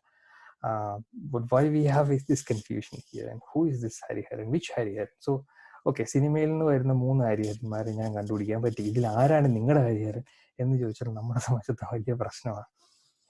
അപ്പം ഇത് കൂടുതൽ മെഷീൻ ആക്ഷനബിൾ ആക്കുക, അല്ലെങ്കിൽ ഈ പറയുന്ന ഐഡന്റിഫിക്കേഷൻ വളരെ പ്രിസൈസ് ആക്കുക എന്നുള്ളതാണ് ഇതിന്റെ ഒരു പ്രധാനപ്പെട്ട ഉദ്ദേശം. ഉദാഹരണമായി നമ്മളിപ്പം പിന്നെ കോവിഡിന്റെ കേരളത്തിലെ ഡാറ്റ പബ്ലിഷ് ചെയ്യുന്ന സമയത്ത് നമ്മൾ എഴുതുന്നത് ഈ പേഷ്യന്റിനെ റെക്കഗ്നൈസ് ചെയ്ത അല്ലെങ്കിൽ ഐഡന്റിഫൈ ചെയ്ത ഡിസ്ട്രിക്ട് ഇന്നതാണെന്നൊരു ടെക്സ്ച്വൽ റെപ്രസെന്റേഷൻ ആണ്. ഒരു ഹ്യൂജ് നോളജ് പ്രോസസ്സിംഗ് സിസ്റ്റത്തിനകത്ത് പോകുന്ന സമയത്ത് പിന്നെ ഇതൊരു വലിയ കൺഫ്യൂഷൻ ഉണ്ടാക്കും. കേരളത്തിൽ ഇപ്പോൾ ഉദാഹരണമായി LSTകൾ എടുത്താൽ ഒരേ പേരിൽ തന്നെ പിന്നെ ബ്ലോക്ക് പഞ്ചായത്തും ചിലപ്പം പിന്നെ അല്ലാത്ത പഞ്ചായത്തുകളും ഉണ്ടാവാം. സ്ഥലങ്ങൾ എടുക്കുന്ന സമയത്ത് കേരളത്തിൽ ഒരേ പേരുള്ള ഒരുപാട് സ്ഥലങ്ങളുണ്ട്. പിന്നെ സിറ്റികൾ ചിലപ്പം ഒരേ പേരുള്ള പല സിറ്റികൾ ഉണ്ടാവും. ഇത് ഒരു യൂസ് കേസാണ്. ഇനി വളരെ കോംപ്ലക്സ് കേസിലേക്ക് പോകുന്ന സമയത്ത് പ്രോട്ടീനുകൾ, കെമിക്കൽ കോമ്പൗണ്ട്സ്, പിന്നെ സ്റ്റാറ്റിസ്റ്റിക്കൽ വാല്യൂസ്, ഇങ്ങനെ പല കേസിലും ഈ പറയുന്ന ഐഡന്റിഫിക്കേഷൻ വളരെ കൺഫ്യൂസിങ് ആണ്. ഇപ്പൊ കേരളത്തിലെ എല്ലാ ജില്ലകളിലും 14 ജില്ലകളുള്ളൂ, നമുക്ക് വലിയ കൺഫ്യൂഷൻ ഒന്നുമില്ല. പക്ഷെ ഒരുപാട് ഡിവിഷൻസ് വരുന്ന സമയത്ത് പേരുകൾ റിപ്പീറ്റ് ചെയ്യും, സ്പെല്ലിങ് മാറ്റം വരാം. അപ്പം ചിലപ്പം ഇപ്പോൾ ഉദാഹരണം കോഴിക്കോട് പലരും 2 കെയിൽ എഴുതും, 1 കെ ഉണ്ട്. ഒഫീഷ്യൽ ഡോക്യുമെന്റേഷനിൽ തന്നെ പല പേര് സാധനമാണ്. അപ്പോൾ കുറേയൊക്കെ നമ്മൾ ഈ ലൈബ്രറി സയൻസിൽ നിന്ന് കൺട്രോൾ വൊക്കാബുലറി കൊണ്ടുവന്ന് അഡ്ജസ്റ്റ് ചെയ്യും. സ്റ്റാൻഡേർഡ് സ്ട്രക്ചറൽ ഡാറ്റയിൽ അത്രയൊക്കെ പറ്റുള്ളൂ. കൺട്രോൾ വൊക്കാബുലറി വെച്ചിട്ട് റെസ്ട്രിക്ട് ചെയ്യുക എന്നുള്ളതാണ്. അപ്പം നമ്മുടെ കോവിഡ് പ്രോജക്റ്റിൽ ചെയ്തത് നമ്മൾ ആദ്യം ഒരു കൺട്രോൾ വൊക്കാബുലറി കൊണ്ടുവന്നിട്ട് റെസ്ട്രിക്ഷൻ കൊണ്ടുവരികയാണ് ചെയ്തത്. അത് കൺസ്ട്രെയിൻഡ് ആണ്. അതൊരു വളരെ ക്ലാസിക്കൽ മെത്തേഡാണ്. അതിൽ പക്ഷേ ഐഡന്റിഫിക്കേഷൻ എപ്പോഴും പ്രോപ്പർ ആവണമെന്നില്ല. നമ്മളെ സംബന്ധിച്ച് ചെറിയ വോളിയം ഡാറ്റയൊക്കെ ആകുമ്പോൾ കുഴപ്പമൊന്നുമില്ല. 14 ജില്ലകളേ ഉള്ളൂ, കൺട്രോൾ വൊക്കാബുലറി ലിമിറ്റ് ചെയ്യാം, സ്പെല്ലിംഗ് മിസ്റ്റേക്ക് വരാതിരിക്കാം എന്നൊക്കെ പറയാം. പക്ഷെ ഒരു മെഷീനെ സംബന്ധിച്ചിടത്തോളം അത് ഐഡന്റിഫൈ ചെയ്യാൻ നോക്കുന്ന ടെക്സ്ച്വൽ റെപ്രസെന്റേഷൻ മാത്രമല്ല, കൺസെപ്റ്റ് കൂടിയാണ്. അപ്പം പിന്നെ സിനിമയുമായി ബന്ധപ്പെട്ട് ഏത് ഹരിഹരൻ എന്ന് പറയുമ്പോൾ അത് വളരെ പ്രിസൈസ് ആയിട്ട് ഐഡന്റിഫൈ ചെയ്യാൻ പറ്റണം. ഇവിടുന്ന് നമ്മളൊരു ചെറിയ ഡീറ്റൂർ ചെയ്യാണ്, നമുക്ക് ഐഡന്റിഫൈസ് ഫോം ചെയ്യുന്നതിലേക്ക് പോവാം. ഇത് പ്രിസൈസ് ആയിട്ട് പറയാൻ കാര്യം എന്ന് പറഞ്ഞാൽ, നിങ്ങൾ മിക്കവാറും 2-3 വർഷം കൊണ്ട് പല പ്രൊജക്റ്റുകളിലും നിങ്ങൾ RDF ഡാറ്റ ഉപയോഗിക്കാൻ തുടങ്ങും. അപ്പം എങ്ങനെ ഈ ഐഡന്റിഫയർ ഉണ്ടാകുന്നു, ഫോം ചെയ്യുന്നു എന്നുള്ളത് ഒരു വലിയ സാധനം. എന്നാൽ സോഷ്യൽ ഇൻഫോർമാറ്റിക്സിലൊക്കെ ജോലി ചെയ്യുന്നവരുണ്ടെങ്കിൽ ഇത് ഭയങ്കര രസമാണ്. അപ്പം ബാക്കി പ്യൂർ സയൻസിലൊക്കെ ജോലി ചെയ്യുന്നവരെ സംബന്ധിച്ചുള്ള ഐഡന്റിഫയറുകൾ ഓൾറെഡി IUPAC മാതിരിക്കുള്ള ഓർഗനൈസേഷൻസ് ഐഡന്റിഫൈസ് ഡിക്ലെയർ ചെയ്യുന്നുണ്ട്. പക്ഷെ ലെറ്റ്സ് സീ, 2007 DBpedia എന്ന് പറയുന്ന ഒരു കമ്മ്യൂണിറ്റി പ്രോജക്റ്റ് സ്റ്റാർട്ട് ചെയ്തു. 2007 അവരെന്താ ചെയ്യുന്നത് വെച്ച് കഴിഞ്ഞാൽ പിന്നെ ഒരു പബ്ലിക് ആക്സസ് ഡാറ്റ റെപ്പോസിറ്ററി ഉണ്ടാക്കി ഒരു വെബ്സൈറ്റ് കൂടി. അവർ വൈക്കിപീഡിയയിൽ നിന്ന് മുഴുവൻ സ്ട്രക്ചേർഡ് ഡാറ്റ ഡിറൈവ് ചെയ്യാനാണ് ശ്രമിച്ചത്. dvpedia.org ആണ് വെബ്സൈറ്റ്. അത് വളരെ ഹ്യൂജ് പ്രോജക്റ്റ് ആണ്. നമ്മൾ dvpedia നോക്കും, പക്ഷെ ഞാൻ ഇപ്പോൾ ഇൻട്രൊഡ്യൂസ് ചെയ്യുന്നതേ ഉള്ളൂ. dvpedia എന്താ ചെയ്തതെന്ന് വെച്ച് കഴിഞ്ഞാൽ നമ്മുടെ dvpedia ഈ എക്സാക്ട് വൈക്കിപീഡിയയുടെ റൈറ്റ് സൈഡിൽ ഒരു പോക്കറ്റ് പീസ് ഉണ്ട്, കണ്ടിട്ടില്ലേ? നമ്മൾ ഏത് പേജിൽ പോയാലും റൈറ്റ് സൈഡിൽ ഒരു ഇൻഫർമേഷൻ ബോക്സ് ഉണ്ടാവും, മിക്കവാറും നല്ല പേജുകളിലൊക്കെ, എല്ലാ പേജുകളിലും ഉണ്ടാവില്ല. ഇത് മാനുവലി ആൾക്കാർ ആഡ് ചെയ്യുന്നതായിരുന്നു ഒരുപാട് കാലം മുമ്പ് വരെ. ഇപ്പോഴും ഏതാണ്ടൊക്കെ മാനുവലിയാണ്. ഇവിടെ വളരെ പ്രധാനമായിട്ട് ഫ്യൂച്ചറിസ്റ്റിക് ആയിട്ട് ചിന്തിക്കേണ്ട ഒരു കാര്യം എന്ന് പറയുന്നത്, വരുന്ന ഏതാനും മാസങ്ങൾ കൊണ്ട് തന്നെ വൈക്കിപീഡിയ ഈ പോക്കറ്റ് മുഴുവൻ വൈക്കി ഡാറ്റയിൽ നിന്ന് ആഡ് ചെയ്യാൻ തുടങ്ങും. അപ്പം 2007 ഇത് വെറും ടെക്സ്ച്വൽ ഇൻഫർമേഷൻ ആയിരുന്നു. ഒരു പ്രത്യേക വൈക്കിപീഡിയ എഡിറ്റ് ചെയ്യുന്ന ആൾക്കാരുണ്ടെങ്കിൽ അവർക്കറിയാം, ഒരു പ്രത്യേക വൈക്കിപീഡിയ മാർക്കപ്പ് ലാംഗ്വേജിലാണ് ആ പോക്കറ്റ് ക്രിയേറ്റ് ചെയ്തത്. ടെക്സ്ച്വൽ ആണ്, അതിനകത്ത് യാതൊരു സ്ട്രക്ചറും ഉണ്ടായിരുന്നില്ല, അല്ലെങ്കിൽ ഇൻഫർമേഷനും ഉണ്ടായിരുന്നില്ല. dvpedia പ്രോജക്റ്റ് ചെയ്യുന്ന ഈ ഓരോ വൈക്കിപീഡിയ എൻറ്റിറ്റിയും എടുത്തിട്ട് dvpedia ഒരു ഓണ്ടോളജി ഫോം ചെയ്ത് ഈ ഓണ്ടോളജിയിലേക്ക് വൈക്കിപീഡിയൻ്റെ ഓരോ പോക്കറ്റിൽ നിന്നുള്ള ഡാറ്റയെ മാപ്പ് ചെയ്തു. ഒരു വലിയ പ്രോജക്റ്റ് ആയിരുന്നു. എന്നിട്ട് അതിനെ ഒരു സ്പെസിഫൈഡ് URI പബ്ലിഷ് ചെയ്തു. ഉദാഹരണമായി ഒരു വടക്കൻ വീരഗാഥ വൈക്കിപീഡിയയിൽ ഉള്ള URI ആണ് നമ്മൾ ഈ മുകളിൽ കാണുന്ന URI. dvpedia.org/resource/ ഒരു വടക്കൻ വീരഗാഥ. dvpediaക്ക് 2 തരം URI ഉണ്ട്. നമ്മളത് എക്സാമ്പിൾ നോക്കുമ്പോൾ കുറച്ചുകൂടി ക്ലിയർ ആയിട്ട് മനസ്സിലാവും. dvpediaൻ്റെ ഒരു ടൈപ്പ് URI എന്ന് പറയുന്നത് റിസോഴ്സ് URIകളാണ്. അതായത് ഈ ഓരോ റിസോഴ്സുകളും, ഒരു വടക്കൻ വീരഗാഥ ഒരു റിസോഴ്സാണ്, അല്ലെങ്കിൽ ഒരു മൂവി എന്ന് പറയുന്ന സാധനത്തിൻ്റെ ഒരു മൂവിയാണ്. മൂവി എന്ന് പറയുന്ന ഒരു മൂവി എന്ന കൺസെപ്റ്റിന്റെ ഒരു എക്സ്പ്രഷനാണ്, അല്ലെങ്കിൽ ഒരു കൃത്യം എന്താ പറയുക, ഒരു മൂവി. അത്തരം റിസോഴ്സുകൾ ഇപ്പം ഹ്യൂമനകത്ത് വരുന്ന സമയത്ത് മമ്മൂട്ടി എന്ന് പറയുന്ന ഒരു ഹ്യൂമനാണ് as a person. He's also an actor.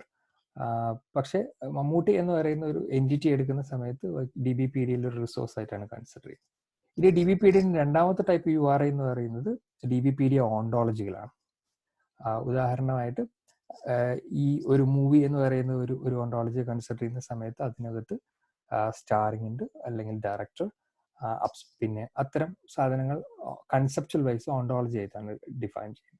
ഇത് രണ്ടും URI ആയിട്ടാണ് അവർ പബ്ലിഷ് ചെയ്യുന്നത്. ഇപ്പോൾ dvpedia റിസോഴ്സുകൾ മുഴുവൻ dvpedia.org/resourceലേക്കും, dvpedia ഓണ്ടോളജി മുഴുവൻ dvpedia.org/ontology/something ആയിരിക്കും. 2007 ഇതിന് ഇക്വലന്റ് ആയിട്ട് ഒരു പ്രോജക്റ്റും ഉണ്ടായിരുന്നില്ല. എന്ന് മാത്രമല്ല, ഓരോ എൻറ്റിറ്റിയും dvpedia എക്സ്പോർട്ട് ചെയ്യാൻ പറ്റുന്ന 100% RDF ഫോർമാറ്റ് ആക്കി എക്സ്പ്രസ് ചെയ്യാൻ തുടങ്ങി. അത് മുഴുവൻ ഇപ്പോഴും നമുക്ക് ഏത് എൻറ്റിറ്റിയിൽ പോയി കഴിഞ്ഞാൽ ഏത് റിസോഴ്സ് എടുത്താലും ഇത്രയും ഫോർമാറ്റിൽ എക്സ്പോർട്ട് ചെയ്യാൻ പറ്റും. dvpedia ആക്ച്വലി വളരെ ഗ്രൗണ്ട് ബ്രേക്കിംഗ് ഒരു മൂവ്മെന്റ് ആയിരുന്നു. അതുവരെ നമുക്ക് സ്ട്രക്ചേർഡ് ഡാറ്റ, അത്രയും ഹ്യൂജ് ഡാറ്റ സെറ്റ് ഉണ്ടായിരുന്നില്ല. വൈക്കിപീഡിയയിൽ നിന്നൊരു കാര്യം വായിച്ച് മനസ്സിലാക്കണമെങ്കിൽ സമയങ്ങളെടുക്കുമായിരുന്നു. ആ സമയത്താണ് ഏതാണ്ട് പകുതിയോളം ഓട്ടോമേറ്റ് ചെയ്തും പകുതിയോളം മാനുവലി dvpedia പ്രോജക്റ്റ് സ്റ്റാർട്ട് ചെയ്യുന്നത്. dvpediaൻ്റെ ഇമ്പോർട്ടൻസ് എന്താണെന്ന് വെച്ച് കഴിഞ്ഞാൽ, നമ്മളിപ്പോൾ കാണുന്ന എല്ലാ ആർട്ടിഫിഷ്യൽ ഇന്റലിജൻസ് സക്സസ്ഫുൾ സിസ്റ്റംസ് മുഴുവൻ, ഇപ്പം ഉള്ള എല്ലാ മെഷീൻ ലേണിംഗ് സക്സസ്ഫുൾ പ്രോജക്റ്റുകളും ഒക്കെ, including IBM Watson, then Wolfram Alpha തുടങ്ങിയ മുഴുവൻ പ്രോജക്റ്റുകളുടെയും നോളജ് dvpedia.org എന്ന സൈറ്റിൽ നിന്നാണ് തുടങ്ങുന്നത്. That includes Google search or a lot of other projects. So dvpedia became a revolutionary thing in information science basically because it was a unique knowledge graph, linked knowledge graph of millions of resources. അപ്പം dvpedia പ്രധാനമായിട്ട് provide ചെയ്ത ഒരു സാധനം റിസോഴ്സിനൊപ്പം തന്നെ URI ആണ്. Every entity in Wikipedia was represented as a resource URI. അപ്പം അത് ഭയങ്കര യുണീക്കാണ്. ഒരു വടക്കൻ വീരഗാഥ എന്ന് പറയുന്ന റിസോഴ്സ് dvpedia.org/resource/ ഒരു വടക്കൻ Veeragatha. So these URIs were there. Then let's go back and rewrite our turtle. ഇതിനകത്ത് രണ്ടാമത്തെ ലൈൻ നോക്കിയാൽ മനസ്സിലാക്കാൻ പറ്റും. ഡയറക്ടർ നമ്മൾ ഇത്രയും നേരം ഡിക്ലെയർ ചെയ്യുന്ന ഒരു ലിറ്ററൽ ആയിട്ടായിരുന്നു, ഒരു ടെക്സ്റ്റൽ ഫോം ആയിരുന്നു. അതിന് പകരം നമ്മൾ എക്സാക്റ്റ് ആയിട്ട് DBpedia റിസോഴ്സിലേക്ക് മാപ്പ് ചെയ്തു. DBpedia resource Harihara. ഇതിന് 2 യൂസ് കേസസ് ഉണ്ട്. ഒന്ന്, അതൊരു യുണീക്ക് ഐഡന്റിഫയർ ആണ്. 2, ഇത് പ്രോസസ് ചെയ്യുന്ന മെഷീനുകളെ, സിസ്റ്റത്തിനെ സംബന്ധിച്ചിടത്തോളം ആ URIയിൽ പോയി അവർക്ക് അതിന് കൂടുതൽ എക്സ്പ്ലെയിൻ ചെയ്യുന്ന ടർട്ടിലോ RDF ഫയലോ വീണ്ടും ആക്സസ് ചെയ്യാൻ പറ്റും, അല്ലെങ്കിൽ ഓൾ ഡെഫിനിഷൻ ഒക്കെ. So it's A connected information system. നമ്മളൊരു ലോക്കൽ RDF ആണെങ്കിൽ പോലും ഇപ്പം അത് നമ്മുടെ ലോക്കൽ RDF ൽ നിന്ന് നമ്മൾ എന്ത് ചെയ്തു, DBpediaയിലെ ഹൈ എൻഡ് കണക്ഷനിലേക്ക് നമ്മൾ ലിങ്ക് ചെയ്തു. So any system which actually try to process this thing actually can go to this specific URI, and if that URI provide more resource, it can extend. അല്ലെങ്കിൽ തന്നെ രണ്ടാമത്തെ ഒരു സാധനം എന്ന് പറയുന്നത് ഇത് യുണീക്ക് ആണ്. ലോകത്തിലുള്ള ആരൊക്കെ DBpedia ബേസ് ചെയ്തിട്ട് RDF റിലീസ് ചെയ്യുന്നുണ്ടോ, ഷെയർ ചെയ്യുന്നുണ്ടോ, അവിടെയൊക്കെ നമുക്ക് ഈ same DBR or something, that URI is unique and it won't change, and it will actually use as a mapper. അപ്പം നമ്മൾ കൂടുതൽ എക്സാമ്പിൾസ് അടുത്ത സെഷനിലൊക്കെ നോക്കാം. അപ്പം ഇതിനകത്തുനിന്ന് ഒരു ടേക്ക് ഔട്ട് എന്താണെന്ന് വെച്ച് കഴിഞ്ഞാൽ, നമുക്ക് URI വെച്ചിട്ട് കൺസെപ്റ്റുകളെ വീണ്ടും പ്രിസൈസ്ഡ് ആയിട്ട് മാപ്പ് ചെയ്യാം. വെറും പ്രെഡിക്കറ്റ്സ് മാത്രമല്ല, നമ്മുടെ സബ്ജക്റ്റും ഒബ്ജക്റ്റിനെയൊക്കെ നമുക്ക് URIയിലേക്ക് കൊണ്ടുവരാം എന്നുള്ളതാണ് ഈ ഒരു എക്സാമ്പിളിൽ നിന്ന് വരുന്നത്. അപ്പം so we again formed another complex set of knowledge graph. ഇനി ഒരു പെട്ടെന്ന് റീക്യാപ്പ്. നമ്മൾ കഴിഞ്ഞ ദിവസം എങ്ങനെയാണ് ഒരു തിങ്ങിനെ നമ്മൾ കൂടുതൽ പ്രോപ്പർട്ടിയിലേക്ക് കണക്ട് ചെയ്യുന്നത് നോക്കി. ഉദാഹരണമായി നമ്മുടെ ആപ്പിൾ അതിൻ്റെ പ്രോപ്പർട്ടീസ് എടുത്തു. 2 ഡിഫറെൻറ്റ് തിങ്സിനെ എങ്ങനെയാണ് നമ്മൾ ഒരു കോമൺ സിമാൻറ്റിക് ലിങ്ക് കണ്ടെത്തുന്നതെന്ന് മനസ്സിലാക്കി. ഇനി ഇവിടെ നിങ്ങൾ ഈ ഫ്രൂട്ട് എന്ന് പറയുന്ന സാധനത്തിന് പോയിട്ടൊരു URI വിചാരിക്കുക. മെഷീനുകളെ സംബന്ധിച്ചിടത്തോളം it's easy for them to link those concepts. ഇനി രണ്ടാമതെന്ന് പറഞ്ഞാൽ പിന്നെ എങ്ങനെ ഇത്തരം സെറ്റുകളെ ഈ പറയുന്ന URI വഴി കണക്ട് ചെയ്യുന്നു. നമ്മുടെ എക്സാമ്പിൾ നമ്മൾ ഫ്രൂട്ട് ആയിരുന്നു. നിങ്ങൾ URI വിചാരിച്ചാൽ വളരെ എളുപ്പമാണ്. So it can link back. That's idea. Then we are back. ഇനി ലിങ്ക് ഡാറ്റ എന്താണെന്ന് വെച്ച് കഴിഞ്ഞാൽ, ഈ വളരെ ഡൈവേഴ്സ്ഡ് ആയ ഡാറ്റ സെറ്റുകളിൽ അങ്ങോട്ടും ഇങ്ങോട്ടും ഡാറ്റ ലിങ്ക് ചെയ്യാൻ പറ്റും എന്നുള്ളതാണ് ഇതിൻ്റെ ഒരു അഡ്വാൻറ്റേജ്. ഇൻഫർമേഷൻ ഇൻ്റഗ്രേഷനും ഇൻഫർമേഷൻ ഷെയറിങ്ങിന് ഏറ്റവും ബെസ്റ്റ് ഓപ്ഷനാണ് ലിങ്ക് ഡാറ്റ. ഇതുവരെ നമുക്ക് അത്തരം പ്രോപ്പർ മെക്കാനിസംസ് ഒന്നും ഉണ്ടായിരുന്നില്ല. DBpedia was an initial proposal, initial idea to make a huge set of URIs to express anything, and it worked. Linked open ഡാറ്റയിലേക്ക് വരുന്ന സമയത്ത് കുറച്ചുകൂടി ഓപ്പൺ ഡെഫിനിഷൻ ഫോളോ ചെയ്യുന്ന ഡിഫറെൻറ്റ് സെറ്റ് ഓഫ് ഡാറ്റയെ ഇന്റർലിങ്ക് ചെയ്യുക എന്നുള്ളതാണ് ഇതിൻ്റെ അഡ്വാൻറ്റേജ്. ഓരോ സ്പെസിഫിക് ഡൊമൈനകത്തും ഓരോ ടോപ്പിക്കൽ ഡൊമൈനകത്തും ഉള്ള കോൺട്രിബ്യൂഷൻസിന് അങ്ങോട്ടും ഇങ്ങോട്ടും ഓപ്പൺ ഡാറ്റയെ ലിങ്ക് ചെയ്യാൻ പറ്റും എന്നുള്ളതാണ്. ഇനിഷ്യലി 2007 ഇത് എസ്റ്റാബ്ലിഷ് ചെയ്യാൻ കുറച്ച് ബുദ്ധിമുട്ടായിരുന്നു. ആരും അത്ര കഷ്ടപ്പെട്ടൊന്നുമില്ല. പക്ഷേ there were communities who actually thought it was really cool and really easy to do it. അതിൻ്റെ ഒരു ആസ്പെക്ട് എന്താ വെച്ചാൽ, എന്തുകൊണ്ട് ലാറ്റ് ലിങ്ക് ചെയ്യുന്ന വെച്ച് കഴിഞ്ഞാൽ, നമ്മൾ ഈ ഓപ്പൺനെസ് എടുക്കുന്ന സമയത്ത് 5 സ്റ്റാർ ഡാറ്റ മോഡലാണ് നമ്മൾ ഫോളോ ചെയ്യുന്നത്. Especially W3C community, semantic web community, അല്ലെങ്കിൽ whoever working on open data, we always looking forward for 5 star data. അതിൽ നമ്മൾ ഓപ്പൺ ഡാറ്റ എല്ലാ സ്ഥലത്തും ഉണ്ട്, ഡാറ്റയൊക്കെ ഓപ്പൺ ആണെന്നാണ്. അപ്പം പക്ഷെ അതിൽ 1 സ്റ്റാർ എന്ന് പറയുമ്പോൾ തന്നെ നമ്മൾ ഓപ്പൺ ആണ്, വെബിലുണ്ട്, ഓപ്പൺ ലൈസൻസ് ആണ് എങ്കിൽ അത് ഓപ്പൺ 1 സ്റ്റാർ ഡാറ്റയായി. ഇനി 2 സ്റ്റാർ ഡാറ്റ വരുമ്പോൾ അത് മെഷീൻ റീഡബിൾ ഡാറ്റയാണ്, ഓപ്പൺ ആണ്, ലിങ്ക് ഇന്റർനെറ്റിലുണ്ട് അല്ലെങ്കിൽ അക്സസിബിൾ ആണ്, മെഷീൻ റീഡബിൾ ആണെങ്കിൽ 2 സ്റ്റാർ ആണ്. ഇനി 3 സ്റ്റാർ ഡാറ്റ നോൺ പ്രൊപ്രൈറ്ററി ഫോർമാറ്റിൽ എക്സ്പ്രസ് ചെയ്തിരിക്കണം.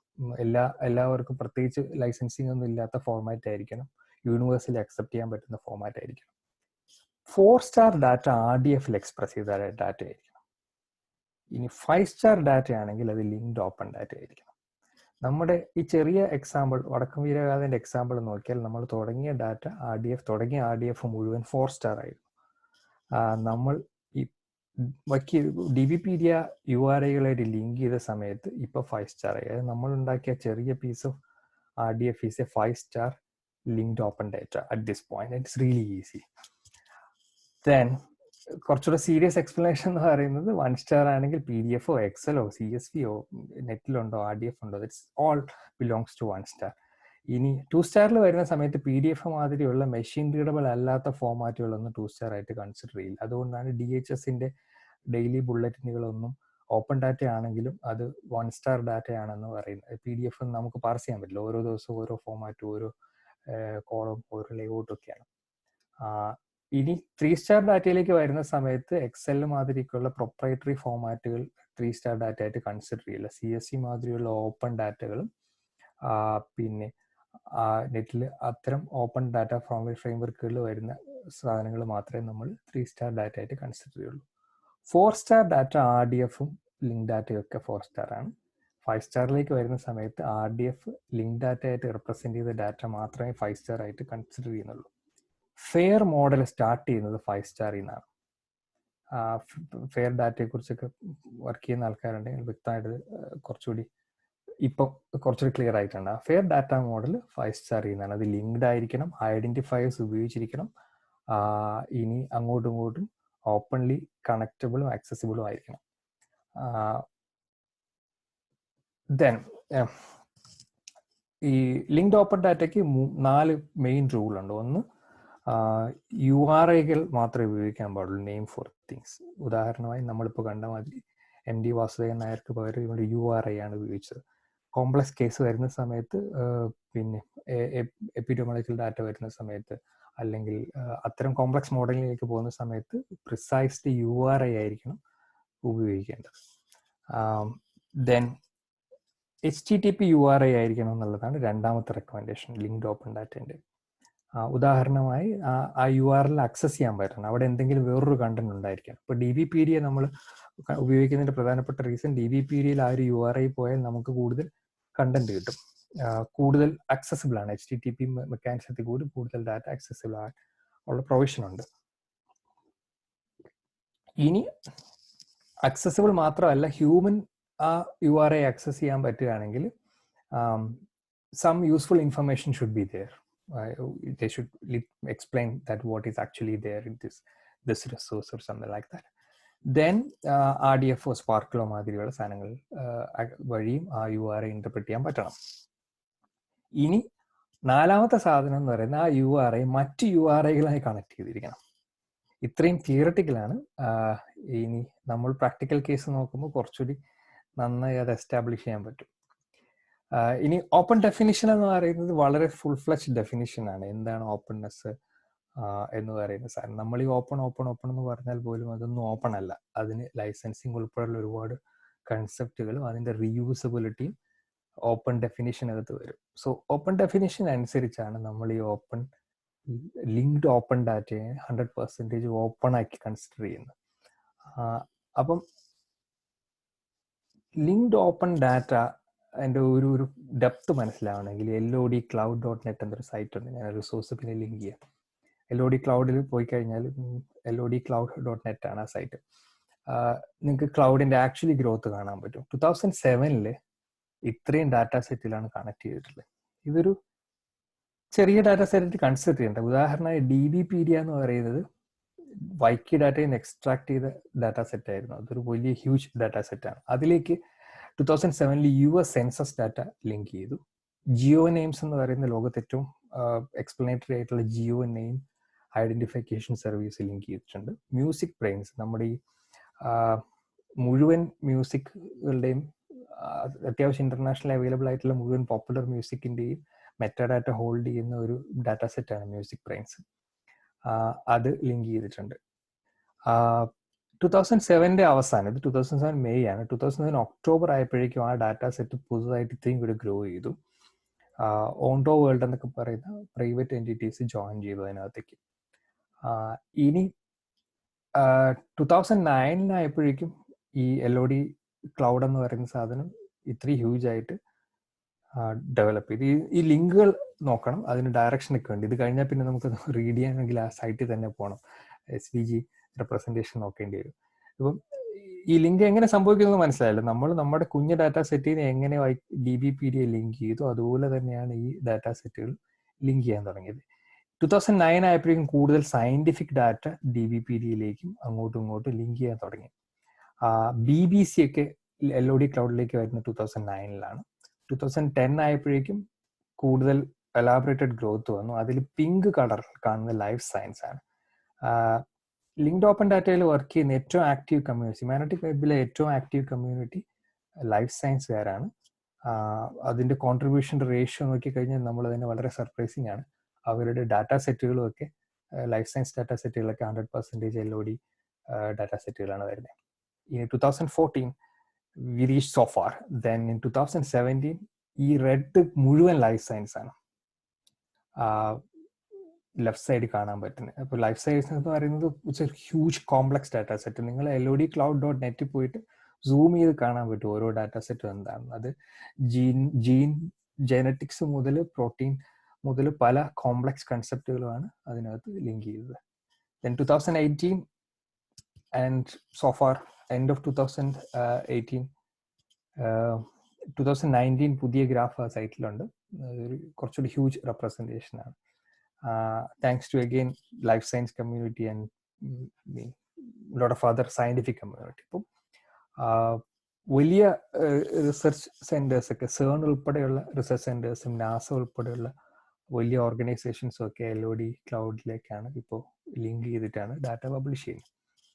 ഇനി ഗൂഗിൾ നോളജ് ഗ്രാഫ് സ്റ്റാർട്ട് ചെയ്തത് ഏതാണ്ട് 2007 ആ സമയത്തൊക്കെയാണ്.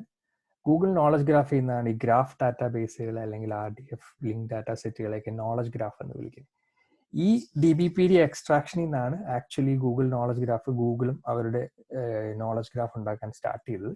പക്ഷേ later Google knowledge graph project വൈക്കി ഡാറ്റന് ഫേവറബിൾ ആയിട്ട് പിന്നെ അവർ സ്റ്റോപ്പ് ചെയ്തു, ഡിസ്കണ്ടിന്യൂ ചെയ്തു. പക്ഷേ ഗൂഗിൾ സെർച്ചിന്റെ സൈഡിൽ ഉദാഹരണമായി നമ്മളിപ്പോൾ സെർച്ച് ചെയ്ത് കഴിഞ്ഞാൽ റൈറ്റ് സൈഡിൽ കാണുന്ന പോക്കറ്റ് ഇൻഫർമേഷൻ മുഴുവനും DBPD എക്സ്ട്രാക്ട് ചെയ്തതായിരുന്നു. ഇപ്പം അത് വൈക്കി ഡാറ്റയിൽ നിന്ന് വരുന്ന ഇൻഫർമേഷൻ ആണ്. അത് 100% RDF ജനറേറ്റ് ചെയ്യുന്നതാണ്. പ്രത്യേകിച്ച് മെഷീൻ ലേണിംഗ് ഒന്നുമില്ല. പിന്നെ ഇത് എക്സ്റ്റെൻഡ് ചെയ്യാൻ വേണ്ടിയിട്ടുള്ള മറ്റ് പ്രൈവറ്റ് എൻറ്റിറ്റീസിന്റെ ഒരു ശ്രമം എന്ന് പറയുന്നത് Facebook open graph protocol, open graph സ്കീമിയൊക്കെ കൊണ്ടുവന്നു. വെബ്സൈറ്റ് ഒക്കെ ഉണ്ടാക്കുന്ന എല്ലാവരും അറിയാം, OG ടൈറ്റിലും OG ടൈപ്പാണ്. ഈ ഓപ്പൺ ഗ്രാഫിലെ ഗ്രാഫ് എവിടെ നിന്നും ഇപ്പോൾ ഏതാണ്ട് ധാരണ ഉണ്ടായിട്ടുണ്ടാവുമല്ലോ. അപ്പം ഫേസ്ബുക്കിന്റെ ഉദ്ദേശം എന്ന് പറയുന്നത് ലിങ്ക്ഡ് ഓപ്പൺ ഡാറ്റ ക്ലൗഡിലേക്ക് കൂടുതൽ സോഷ്യൽ മീഡിയ കണ്ടന്റ് ലിങ്ക് ചെയ്യാൻ പറ്റുക എന്നുള്ളതാണ് അവരുടെ ഒരു എഫേർട്ട്. അത് എത്രത്തോളം സക്സസ്ഫുൾ ആയെന്ന് എനിക്ക് വലിയ ധാരണയില്ല. പക്ഷേ ഓപ്പൺ ഗ്രാഫ് വലിയ കീ റോളുണ്ട്, പ്രത്യേകിച്ച് സോഷ്യൽ മീഡിയ കണ്ടന്റ് അനലൈസ് ചെയ്യുന്ന സമയത്തും ലിങ്ക് ചെയ്യുന്ന സമയത്തും. കമന്റുകൾ അതുപോലുള്ള സോഷ്യൽ മീഡിയ കണ്ടന്റ് ഹ്യൂജ് ആണ്. നമ്മുടെ ഡാറ്റ കൺസിഡർ ചെയ്യുന്ന സമയത്ത് നമ്മൾ കഴിഞ്ഞ ദിവസം ഡാറ്റ ജനറേഷൻ ഒരു സ്പെക്ട്രം നോക്കി, ഇതിനകത്ത് ഈ സോഷ്യൽ മീഡിയ കണ്ടന്റ് വളരെ വലുതാണ്. അപ്പോൾ അത്രയും കണ്ടന്റുകളെ ലിങ്ക് ചെയ്യുക എന്നുള്ളത് ഒരു വലിയ പ്രോസസ്സാണ്. ഇനി ലോകത്തിലെ largest library organisation library of Congress അവരുടെ കാറ്റലോഗ് മുഴുവൻ പബ്ലിഷ് ചെയ്യുന്നത് ലിങ്ക്ഡ് ഓപ്പൺ ഡാറ്റയിലാണ്. പിന്നെ LC കാറ്റലോഗ് വളരെ വലിയൊരു കാറ്റലോഗാണ്. ആ കാറ്റലോഗ് മുഴുവൻ ലിങ്ക്ഡ് ഓപ്പൺ ഡാറ്റയിൽ ആക്സസിബിൾ ആണ്. അപ്പം നമ്മളെ സംബന്ധിച്ച് സ്വാഭാവികമായിട്ടും ക്വയറി ചെയ്യാനൊക്കെ ഭയങ്കര എളുപ്പമാണ്. ബുക്കുകൾ ലിങ്ക് ചെയ്തൊക്കെ ചില ക്വറിയൊക്കെ നമുക്ക് ഹാൻഡ്സ് ഓൺ സെഷനിൽ കൂടുതൽ എലാബറേറ്റ് ചെയ്യാം. ദെൻ ഗെറ്റി വൊക്കാബുലറീസ് LODയിൽ പബ്ലിഷ് ചെയ്യുന്ന ഒരു ഇമ്പോർട്ടൻറ്റ് വൊക്കാബുലറി ആണ്. ലൈബ്രറി സയൻസിൽ നിന്നൊക്കെയുള്ള ആൾക്കാർക്ക് അറിയാം ഗെറ്റി വൊക്കാബുലറി. ഗെറ്റി ആർട്ട് തുടങ്ങിയ സാധനങ്ങളിൽ ഏറ്റവും കൂടുതൽ ഉപയോഗിക്കുന്ന ഒരു വൊക്കാബുലറിയാണ് ഗെറ്റിയാണ്. ഗെറ്റിക്ക് ഒരുപാട് വൊക്കാബുലറി ഉണ്ട്. അതിൽ ഏറ്റവും important VIAF, virtual identity file തുടങ്ങിയ വളരെ അതോറിറ്റീവ് ആയിട്ടുള്ള റെക്കോർഡുകൾ. അതോറിറ്റി റെക്കോർഡുകൾ എന്ന് പറയുമ്പോൾ ഉദാഹരണമായി ഓതേഴ്സിന്റെ പേരുകൾ, സ്ഥലങ്ങളുടെ പേരുകൾ, അങ്ങനെ ഐഡന്റിഫിക്കേഷൻ ഫയൽസും അതോറിറ്റി റെക്കോർഡുകളും ഒക്കെ ഇന്റർനാഷണലി ജനറേറ്റ് ചെയ്യുന്ന ഒരു റിസർച്ച് ഇൻസ്റ്റിറ്റ്യൂട്ടാണ് ഗെറ്റി. അവരുടെ മുഴുവൻ ഡാറ്റാ സെറ്റും LODയിലാണുള്ളത്. ദെൻ സ്പ്രിംഗറിന്റെ പബ്ലിക്കേഷൻ മുഴുവനും LODയിലെ മെറ്റാഡാറ്റ പബ്ലിഷ് ചെയ്യുന്നുണ്ട്. അവർ കോൺഫറൻസിലാണ് സ്റ്റാർട്ട് ചെയ്തത്. പക്ഷെ ഇപ്പം എനിക്ക് തോന്നുന്നു മുഴുവൻ സൈറ്റേഷനും അവർ LODയിൽ ഓൾമോസ്റ്റ് പബ്ലിഷ് ചെയ്തിട്ടുണ്ട്. വളരെ നല്ല ഓണ്ടോളജിയാണ്. അപ്പം നമ്മുടെ സംബന്ധിച്ച അഡ്വാൻറ്റേജ് എന്ന് പറയുന്നത് ഒരു സ്പെസിഫിക് ഫീൽഡിൽ പബ്ലിഷ് ചെയ്ത പേപ്പറുകൾ സ്പെസിഫിക് ഡ്യൂറേഷനിലൊക്കെ സെർച്ച് ചെയ്യണമെങ്കിൽ നമുക്ക് വലിയ മെക്കാനിസം ഒന്നും വേണ്ട. ഒരു LOD കണക്റ്റഡ് ക്വയറി മെക്കാനിസം മതി. അത്തരം ക്വയറി എങ്ങനെ ചെയ്യാമെന്നൊക്കെ ഉള്ളത് അടുത്ത സെഷനിൽ നമുക്ക് കൂടുതൽ എക്സാമ്പിൾ ക്വയറികൾ നോക്കാം. ദെൻ എൻ്റെ ഒരു സ്പെസിഫിക് ഇൻട്രസ്റ്റ് ഉള്ള സാധനം നാഷണൽ ഡയറ്റ് ലൈബ്രറിൻ്റെ മുഴുവൻ കാറ്റലോഗും LODയിലാണ് പബ്ലിഷ് ചെയ്തിട്ടുള്ളത്. ഒരുപാട് യൂസ് കേസസ് നമ്മളെ സംബന്ധിച്ചിടത്തോളം ഉള്ള ഒരു നാഷണൽ ഡാറ്റ ലൈബ്രറി എന്ന് പറയുന്നത് ജപ്പാനിലെ ഏറ്റവും ലാർജസ്റ്റ് ലൈബ്രറിയാണ്. ജപ്പാനിൽ പബ്ലിഷ് ചെയ്യുന്ന എല്ലാ ബുക്കുകളുടെയും 3 കോപ്പിയാണ് അവർ ആർക്കൈവ് ചെയ്യുന്നത്. ഇതുവരെ പബ്ലിഷ് ചെയ്യുന്ന എല്ലാ ബുക്കുകളും അവർ കളക്ഷൻ പോളിസീസ് ഉണ്ട്. എനിക്ക് തോന്നുന്നു മുഴുവൻ ജപ്പാന്റെ പബ്ലിഷിംഗ് ഇൻഡസ്ട്രീന്റെ ഹിസ്റ്ററിയും ബിബ്ലിയോഗ്രാഫിക് റെക്കോർഡും ഹോൾഡ് ചെയ്യുന്ന ഒരു ലൈബ്രറിയാണ് നാഷണൽ ഡാറ്റ ലൈബ്രറി. അപ്പൊ അത്രയും പുസ്തകങ്ങളുടെ ഡാറ്റാ സെറ്റ് LODയിലാണ് അവൈലബിൾ ആയിട്ടുള്ളത്. ദെൻ വളരെ ഫാസ്റ്റാക്കി ഒരു കൺസെപ്റ്റ് കൂടി ഇൻട്രൊഡ്യൂസ് ചെയ്യാം, പക്ഷെ നമുക്ക് RDF സ്കീമൊക്കെ അടുത്ത സെഷനിൽ നോക്കാം. സോ വീണ്ടും ടിം ബെർണേഴ്സ്-ലീന്റെ ഒരു കോട്ടിലേക്ക് പോകുന്നത് 1994 ജനീവയിലെ വേൾഡ് വൈഡ് വെബ് കൺസോർഷ്യം കോൺഫറൻസിന്റെ പ്ലീനറിയിൽ അദ്ദേഹം പറഞ്ഞാണ്, only when we have this extra level of semantics will be able to use computer power to help us exploit the information to a greater extent than our own reading. And basically all this linked open data concepts or semantic web is built on that policy that at some point machines can actually generate more knowledge or produce more knowledge, which will help us to have more wisdom. And let's stop here. It's top of the hour. Yeah. Questions?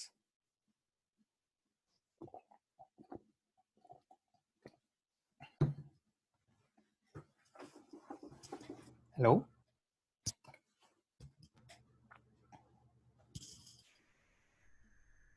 Question ഒന്നുമില്ല.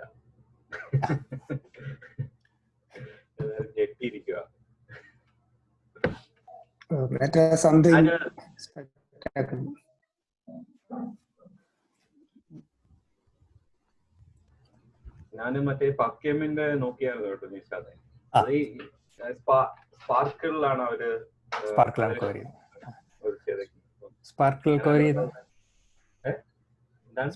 Sparkle നമ്മൾ അടുത്ത സെഷനിൽ cover ചെയ്യാം. ഞാൻ അതിന്റെ ഇത് നോക്കിയിട്ട് ഇത് കണക്കൊക്കെ ഇരിക്കുന്നു, പക്ഷെ എനിക്കതൊന്നും അധികം മനസ്സിലായിട്ടില്ല. സ്പാർക്കിൾ ഭയങ്കര സിമ്പിൾ ആണ്, നമ്മൾ അടുത്ത സെഷനിൽ ചർച്ച ചെയ്യും. സ്പാർക്കിൾ ക്വയറി കുറച്ച് എക്സാമ്പിൾസ് ഒക്കെ ഉണ്ട്. ഇപ്പോൾ പക്കേമിന്റെ എക്സാമ്പിൾസ് വളരെ നല്ല എക്സാമ്പിൾസ് ആണ്, പക്ഷെ എനിക്ക് എത്രത്തോളം കോംപ്ലക്സ് ആണെന്ന് അറിയില്ല, കാരണം എനിക്ക് കെമിസ്ട്രി വലിയ ധാരണയൊന്നുമില്ല. പക്ഷേ ഞാൻ കുറെ യൂസ് കേസസ് പ്രൊഡ്യൂസ് ചെയ്യാം. പ്രേമിന് പറയാൻ പറ്റും അത് എത്രത്തോളം കോംപ്ലക്സ് ആണ്. സ്പാർക്കിൾ നമ്മൾ കൂടുതൽ എലാബറേറ്റഡ് ആയിട്ട് നമുക്ക് വൈക്കി ഡാറ്റേന്റെ സെഷൻ, വൈക്കി ഡാറ്റയിലേക്ക് വരുന്ന സമയത്ത് നമുക്ക് കുറച്ച് റിയൽ വേൾഡ് എല്ലാവർക്കും മനസ്സിലാവുന്ന കുറെ എക്സാമ്പിൾസ് ഒക്കെ നമുക്ക് സ്പാർക്കിൽ നോക്കാം. അപ്പോഴേ അതിന്റെ പവർ എന്താണെന്ന് മനസ്സിലാവുള്ളൂ. നമ്മൾ ഈ വളരെ ഡൊമൈൻ സ്പെസിഫിക് എക്സാമ്പിൾസിന്റെ പ്രശ്നം എന്ന് പറഞ്ഞാൽ ഡൊമൈനിൽ നമുക്ക് ധാരണ ഉണ്ടെങ്കിൽ ഇത് എത്രത്തോളം കോംപ്ലക്സ് ആണെന്നുള്ള ഫീൽ ഉണ്ടാവുള്ളൂ. ജനറൽ എക്സാമ്പിൾ ഒന്ന് മനസ്സിലാക്കിയ ഇതിന്റെ എങ്ങനെയാണ് നമുക്ക് ക്വയറി ചെയ്യാൻ പറ്റുക എന്നുള്ളത് സാധനം എന്ന് വെച്ചാൽ സ്പെസിഫിക് നിങ്ങൾക്ക് ഡൊമൈൻ സ്പെസിഫിക് ആയിട്ടുള്ള ക്വയറീസ് ഒക്കെ ഉണ്ട് അതിനകത്ത്. ഫോർ എക്സാമ്പിൾ ഇപ്പൊ കെമിക്കൽ സ്ട്രക്ചർ സിമിലർ ആയിട്ടുള്ള കെമിക്കൽ സ്ട്രക്ചേഴ്സ് കണ്ടുപിടിക്കാനുള്ള ഒരു ക്വയറി ഉണ്ട്. അപ്പം ഇങ്ങനെയുള്ള സാധനങ്ങളൊക്കെ എങ്ങനെ യൂസ് ചെയ്യുന്നുള്ള ജനറൽ കേസസ് കണ്ടു കഴിഞ്ഞാൽ ചിലപ്പോൾ എനിക്ക് അത് ആക്സസ് ചെയ്യാൻ കുറച്ചുകൂടെ എളുപ്പമായിരുന്നു. ക്വയറിയിലേക്ക് ചാടി വീഴാത്തതിന് കാര്യം, ക്വയറി ചെയ്യാൻ അറിയുന്നെങ്കിൽ നമ്മൾ ബേസിക്കലി ഓണ്ടോളജി എന്ന കൺസെപ്റ്റ് മനസ്സിലാവണം, URIs എന്താണെന്ന് മനസ്സിലാവണം. അത്രയും നമ്മളിപ്പോൾ കവർ ചെയ്തേ ഉള്ളൂ.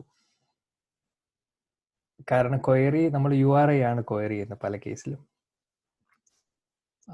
അപ്പം ഉദാഹരണമായി നമ്മളൊരു മൂവി വേണമെങ്കിൽ മൂവി എന്നുള്ള ഇക്വലന്റ് URI ആണ് നമ്മൾ ഉപയോഗിക്കുന്ന കൺസെപ്റ്റിന് പകരം.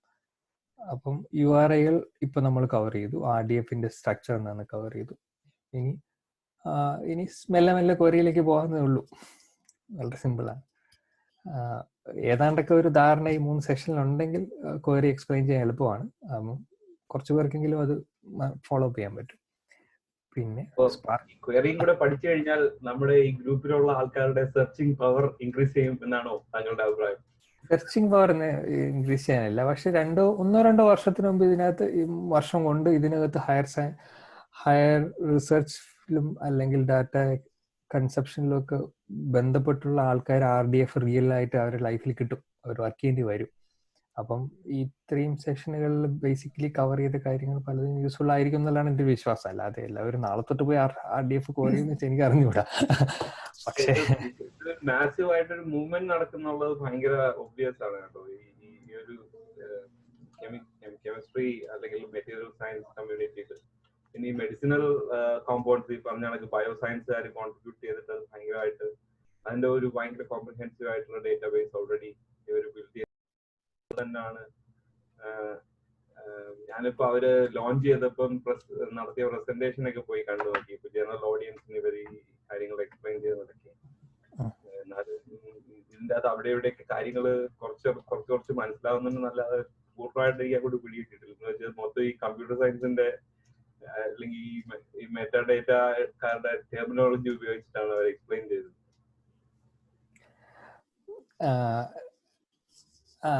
ബേസിക്കലി RDF മനസ്സിലാക്കുക എന്നുള്ളതാണ്. RDF മനസ്സിലാക്കുക വലിയ ചലഞ്ച് ഒന്നുമില്ല. നമ്മളിപ്പോൾ തന്നെ വളരെ സിമ്പിൾ എക്സാമ്പിൾ ആണ് ബിൽഡ് ചെയ്തുകൊണ്ടിരിക്കുന്നത്. ഒരു സിനിമയിലപ്പുറം സിമ്പിൾ എക്സാമ്പിൾ ഇതിനകത്ത് എനിക്ക് നല്ലൊരു ഇതാണ്, എല്ലാവർക്കും ആക്സസ് ചെയ്യാൻ പറ്റുന്ന ഒരു എക്സാമ്പിൾ ആണ്. ഒരു ട്രിക്കി പീസാണ്. നമ്മൾ അത് കഴിഞ്ഞ് നമുക്ക് വേണമെങ്കിൽ നമുക്ക് ഒരുപാട് നമുക്ക് ഇരിക്കാം. എന്നിട്ട് ഡൊമൈൻ സ്പെസിഫിക് ആയ കുറെ സാധനങ്ങളൊക്കെ നമുക്ക് എക്സ്പ്ലോർ ചെയ്യാം വേറെ തന്നെ, ഈ സീരീസിന്റെ ഭാഗമല്ലാതെ. ഇത് കഴിഞ്ഞിട്ട് ഞാൻ പിടിച്ചോളാം. ലൈഫ് സയൻസുകാരാണ് ഇതിനകത്ത് ഒരുപാട് ഇൻട്രസ്റ്റഡ് ആയിട്ടുള്ള ആൾക്കാർ.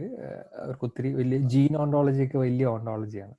ഇപ്പം വാക്സിനേഷൻ ഡെവലപ്മെന്റിനകത്ത് ഏറ്റവും കൂടുതൽ ജെനറ്റിക്സിൽ ഒരുപാട് പീസസ് ജീൻ ഓണ്ടോളജി വരുന്നതാണ് ഇൻഫർമേഷൻ. 1-2 ക്വയറി കാണുമ്പോഴേ അല്ലെങ്കിൽ ക്വയറി കഴിയുമ്പോഴേ അതിന്റെ ഒരു സ്പിരിറ്റ് ഉണ്ടാവുള്ളൂ, എന്താ ഈ സാധനം എന്നുള്ളത്. അതിന്റെ പ്ലാറ്റ്ഫോം എനിക്ക് ഇത്രയും നേരം കൊണ്ട് ബിൽഡപ്പ് ചെയ്യാൻ പറ്റുള്ളൂ. നമുക്ക് അടുത്ത സെഷനിൽ ക്വയറീസ് നോക്കാം. ഇനി ചോദ്യങ്ങളൊന്നുമില്ല, കഴിഞ്ഞു. വേറെ സംശയങ്ങളൊന്നും ആർക്കും ഇല്ലേ? നമുക്ക് സംശയം ചോദിക്കാനുള്ള വിവരമില്ല, അതാണ്. ഇനി പഴയ വീഡിയോ ഒക്കെ കണ്ടൊന്ന് വിവരം വെച്ചിട്ട് വേണം. പഴയ വീഡിയോ അപ്ലോഡ് ചെയ്യാൻ കുറച്ച് ഡിലേ വന്നു, അതാണ്. അത് ഉടൻ അവൈലബിൾ ആക്കാൻ ശ്രമിക്കാം. അതിനുവേണ്ടി പറഞ്ഞല്ലോ കേട്ടോ. അല്ലല്ല, ഞാൻ പറയരുത്. ഇപ്പൊ ആദ്യത്തെ 2 വീഡിയോ റിലീസ് ചെയ്തെങ്കിൽ നന്നായിരുന്നു. പക്ഷെ നമുക്ക് പ്രാക്ടിക്കൽ ലിമിറ്റേഷൻസ് ഉണ്ട്, പ്രത്യേകിച്ചും കേസുകൾ കൂടുതൽ വരുന്നുണ്ട്.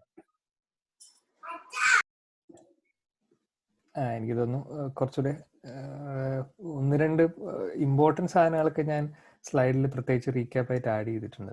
റിവ്യൂ ചെയ്യുന്ന സമയത്ത്, അടുത്തും ചെയ്യുന്ന സമയത്തും റിവ്യൂ അതുപോലെ മെയിൻറ്റെയിൻ ചെയ്യാം. കുറേയൊക്കെ മനസ്സിലാവുമായിരിക്കും. പക്ഷെ ഇനി അങ്ങോട്ട് ഇത്രയും നിങ്ങൾക്ക് ധാരണ ഇല്ലെങ്കിൽ ഇനിയുള്ള 2 സെഷനും പ്രത്യേകിച്ച് മനസ്സിലാക്കാൻ ബുദ്ധിമുട്ടുണ്ടാവും. അതുകൊണ്ട് അത് നമുക്കൊരു ബ്രേക്ക് കഴിഞ്ഞിട്ട് വെക്കാം. അപ്പൊ അടുത്ത സെഷൻ ഇവരാരെങ്കിലും കയറി ചെയ്യുള്ളൂ. കഴിഞ്ഞിട്ട് ആയിക്കോട്ടെ, അന്നേരത്തേക്കും വീഡിയോ ഒക്കെ കണ്ടു കഴിഞ്ഞിട്ട് എല്ലാവരും വന്നിട്ട് നമുക്ക് നോക്കാം.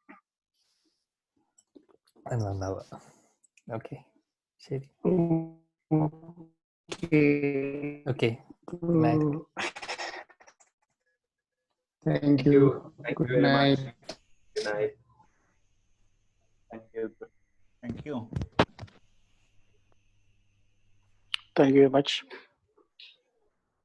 Good night.